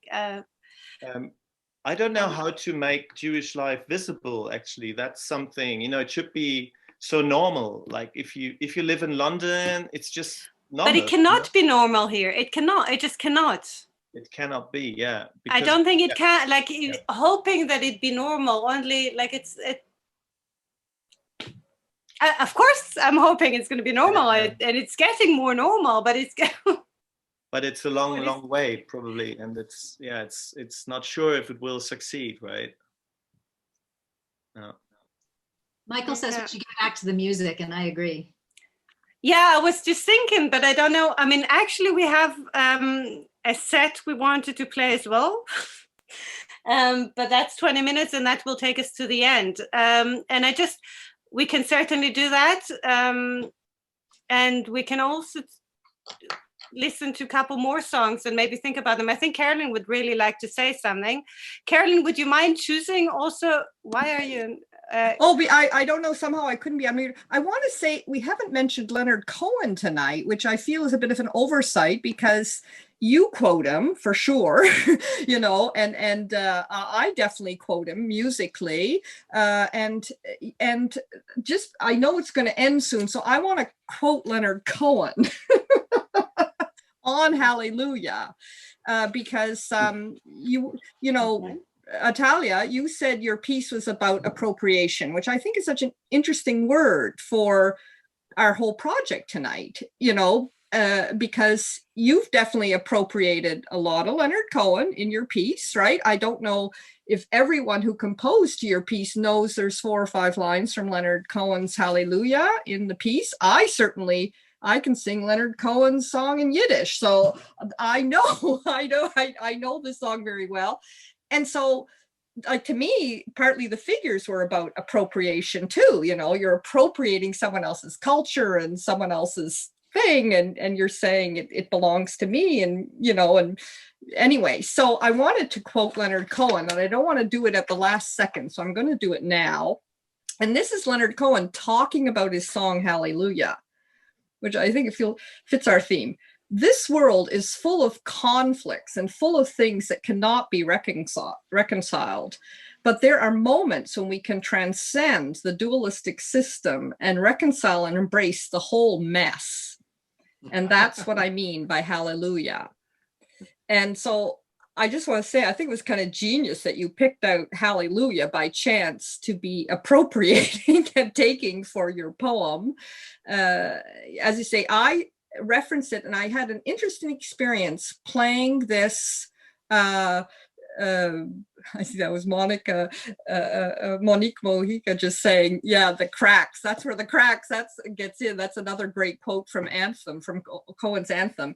But when I've played the song to a few friends who are not Jewish and know nothing about Judaism or really much, but the only thing they commented about my song, they were angry that they could recognize Cohen in the song. I had a couple of friends like, do you know you're ripping off Cohen? Did you know that? When you're, as if I didn't compose that thinking of that, right? And like, because that's the only thing, and they didn't notice that I'd ripped off Amazing Grace. They didn't notice that I'd ripped off Fiddler on the Roof. No, but they noticed that I ripped off Cohen, and but just to say the power of quoting and the power of appropriation is right there in your poem, you know, and people have been quoting it tonight as if it's yours. And I just thought, to make sure, you know, you have to footnote everything. So Cohen family, we know we quoted Cohen tonight, just to make sure that's out there. And maybe you could say why you quoted Cohen. I would love to hear that, Atalya, because we've talked about a lot of things, but we have not, besides the fact that Atalya's little girl, before she was 3 years old, could sing Hallelujah, could actually kind of scream it into a microphone with its syllables. So she didn't know the words she was singing, but she'd go like, oh, finally we got into and anyway, you really should have put Esther on singing this. It was incredible. But aside from the fact that your daughter is obsessed with Hallelujah, could you give us some words on why this particular song in your poem?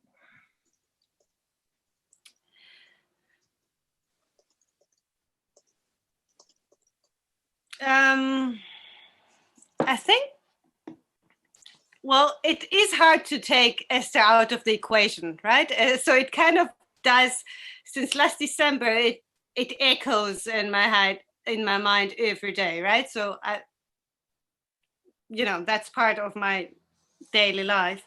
But I do see that, I think there's something about passion there that is very strong. And I see the idea of that otherness. I don't even know if I want to say anti-Semitism, right? So I say otherness. That is kind of important. And this tension between the one and the other and that looking at the other, and is it an okay thing or not? And I've swapped the figures, right? Because in my I've actually written it down. I don't know if I can hold on. I've swapped things around, so it's not like it's the figure telling you are doing this and that, and it's not the me as a narrator speaking. For me, that was also quite important, that the other person says how you are, what you do, what you think, and how you go about things. This is what I wanted to quote. And you know, my initial thing was, the initial idea was really, I mean, it was just, you know, the technicalities. Michael invited me, there wasn't much time, and immediately I had this photo in my mind, and I just wanted to create a love-hate song. I wanted to talk about the relationship between the two shelves, the two figures, and the two groups of figures on the shelves. And it was important for me that it would be in a way passionate, in a way contrasting, complex. And I think that Leonard Cohen has this deep feel to him. I don't know if it's right to say, regardless of what he says, it's just his voice, that presence that is there. And I think I wanted to quote that.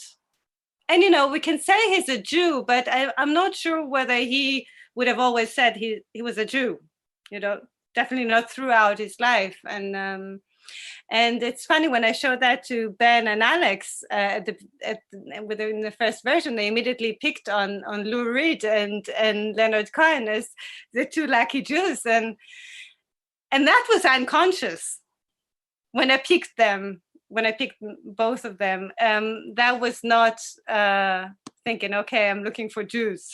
But then I thought, that's great, because I'm trying with inviting so many musicians to contribute to something that is related to Judaism. Are they all going to play Jewish music or not? What does it mean, Jewish music? How do we go about those stereotypes as well? We tend to do that, or we see that also in the museums. You know, if you ask people what Jewish music is, most of them would say klezmer. But who's listening to klezmer? Most of the people listening to klezmer aren't Jews. Not to say that it's nothing to do with Judaism, and no, but I think that this is just again another complex topic. Sorry, we were talking again, and we actually wanted music. Oops. I must say hi. It's very interesting for me what keeps on coming up, but then I wouldn't hear them, I think. So, yeah, you turned them up. Oh, super. I think that what is keep on being very interesting. Keep on being very interesting is that this the use of now you brought it again of Leonard Cohen and this deep voice and this. I always keep on seeing this patriarchal, this man figure within this entire work, and several times being expressed the doll in the perspective of the doll, and for me as one of the people who also participate here musically. The thing that came up from the song was mostly this relationship, mostly this power positions that was constantly playing around, and I feel like. Please. I just want to say, Hori, I find it also quite interesting because I got your contribution rather late, but immediately it was clear to me that it added yet another layer that we haven't talked about, and that was indeed the fact that you actually combine those lines my lines that we're talking about him and her, or her and him, and he and she. You cannot hear me? It's so interesting. Oh. Okay, I can think about what I want to say now. Well, I'll just sorry, keep can you repeat it fast forward? Sorry. Fast forward. Anyways, I always talk in circles. But what I want to say is that your contribution really added this extra layer of combining those two, that dialogue between this blonde women, girly figure, and that older black. By the way, it was reversed. You mixed them. You said like I'm blonde and old. You know, so you took the and I really like that. That was this moment of exactly using this power system and trying to play with them a bit, and see where. I don't want to talk too much because I think it needs to be a wide discussion. This combination or this bridge between the figuring as Jewish and the figuring as woman, where it meets me. Only lately I start to say I'm a Jewish person because I understood the power of it. Because for me, for many years, I wasn't Jewish because I chose not to be Jewish, and people most oftenly put me in this niche of being Jewish when I didn't choose to. But actually moving to Germany, I understood the power of being Jewish and being able to talk about those difficult subjects without being called anti-Semitic. So it's all of a sudden it became very important for me to actually see myself also coming from this entity or this ethnic group.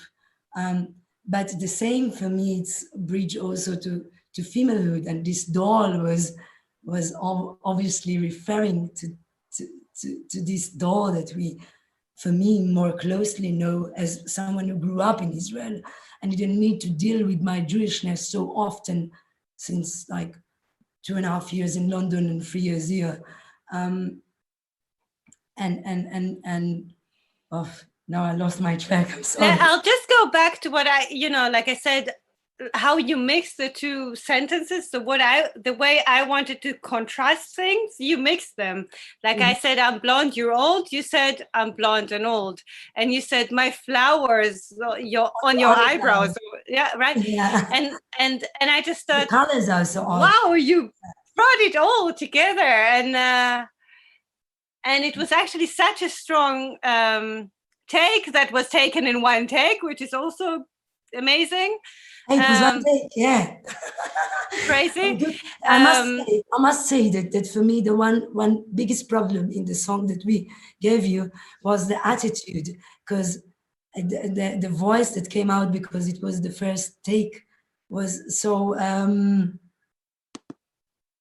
given and so fragile, and it wasn't my attention. My attention was the power and the low voice and well, you have to redo it then. Yeah, I promise you, I will. Well, I thought it was very interesting also to think that it was such a beautiful love song that came, well, a very strong one, but it wasn't only you. There was also Ari Abadi from Panama, for example, who just made a beautiful Spanish love ballad, right? Like, I thought, wow, you know, and it is strong and positive, and it's also there. It is, if we talk about this passion between groups, regarding what sort of groups, but in your words, or the way you played with my words, it was just really interesting how you just made it one, I guess. And then there were, like, occasionally you'd have the voice of Andy coming in, making like a second one, but hey, Atalya, coming along. We're coming to an end. No, I just wondered, you're talking so much about it, but I can't remember it. I would love to hear the song. Oh, yeah, let's hear that. So it is, hold on. The voice. It is number 18. I'll go to video. Hold on. Well done.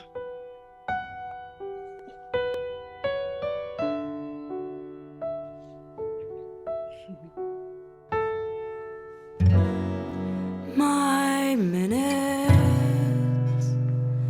almighty,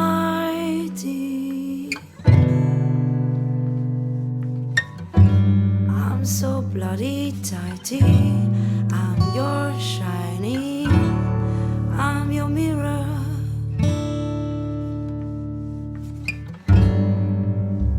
Your mirror and honey,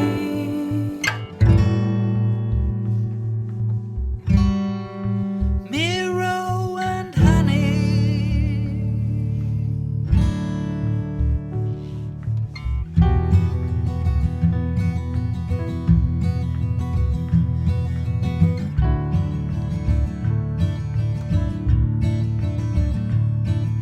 You've seen this room, you walk this floor, you feel at home, entering the door.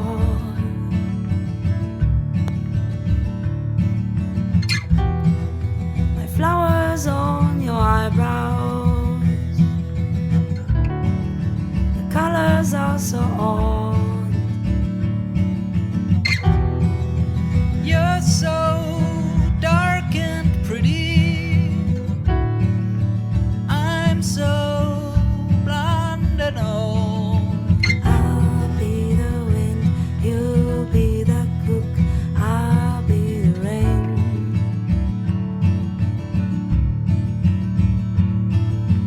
Oh God, listen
Horiani, that was beautiful. That was really last minute, wasn't it? Yeah, really last minute. Quite surprising, and got all the sweetness out of me, because when I look, doesn't talk about Judaism. She talks about a relationship. She talks about power. Well, if I could have my theory, please. I haven't really taken time to work on that theory, but I think the other Israeli who contributed, decided not to talk about this element. Ella Joy Meyer. That was about luck. That was it was more linguistical approach, right? And it was hypnotic and amazing. And I think it was also really nice to hear this love song. Also, just to see both of you together. Also also by choosing actually Leonard Cohen, that in a way express everything in my feeling through love, because this is the basics of relationship, and how do we perceive each other on the very ground level, on a relationship, no matter if it's between a man to a woman to a woman, or a man to a man, or binary to a binary. It's where things are, where we start to project on each other those ideas, and the doll, for me, it's so, because I somehow didn't come from the doll, and the doll for me was so precise in that level, because it's the Jewish doll, and it's the woman doll, and it's these things that we kind of exoticize to this figure. Never mind. And so on. Thank you. Unfortunately, we only have 5 minutes, probably 4. That's a bit tricky. Andy, Caroline, Mark, can we do something with it? 50 seconds per person? Can we? And Michael, you're also invited. Can we sum up our experience of the last 4 hours? I'll be the last one. And it has been, to me, it has been intense. It has been controversial. I realized that from Germany, it's hard to talk about things that are happening in Poland, because we know so little, and there is not much curiosity, indeed, although we are neighbors.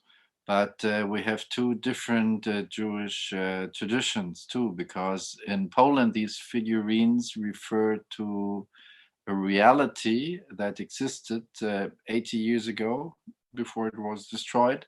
And in Germany, it disappeared during the Haskalah, during early 19th century. And the Nazis used the immigration from Eastern Europe and the pictures of these people on the 10 streets. seconds. Yeah. So we have to go on by talking about this. Thank you, Mark. Carolyn, 10 seconds. I'd love to do just a session on Cohen and what you've done with him. I don't know if you know, but when David was on the roof seeing this bathing woman, this was his fall, and it's so the layers that just got added through that. Hold on, what do you mean if you don't know if I know? Was it to me? No, I mean, just anyway. So, toda rabba, many thanks. I love being part of this. It was a huge honor, and to meet all you wonderful scholars and thinkers and the musicians. Yeah, thank you, Andy. Oh God, that's 2 minutes now. Andy, you have 10 seconds. Okay, how many minutes? No, let's see. I just maybe repeat more or less what I said at the beginning about this project, offering a kind of delayed reaction to this phenomena, and I think there's a lot of value in that. Because the first reaction for me when I saw these figures was one like, oh, terrible, how anti-Semitic.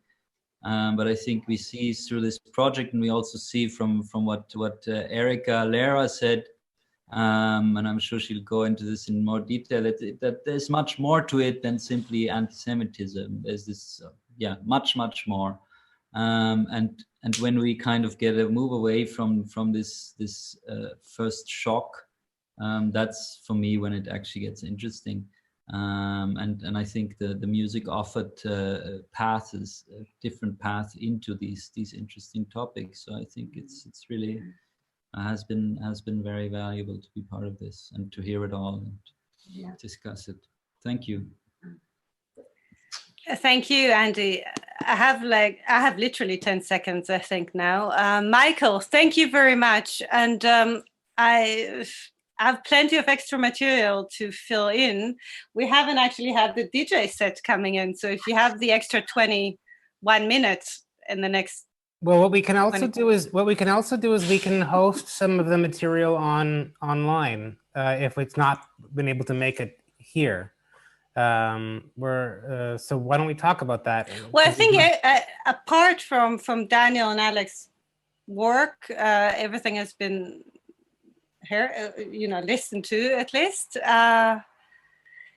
Funny. 4 hours flew by.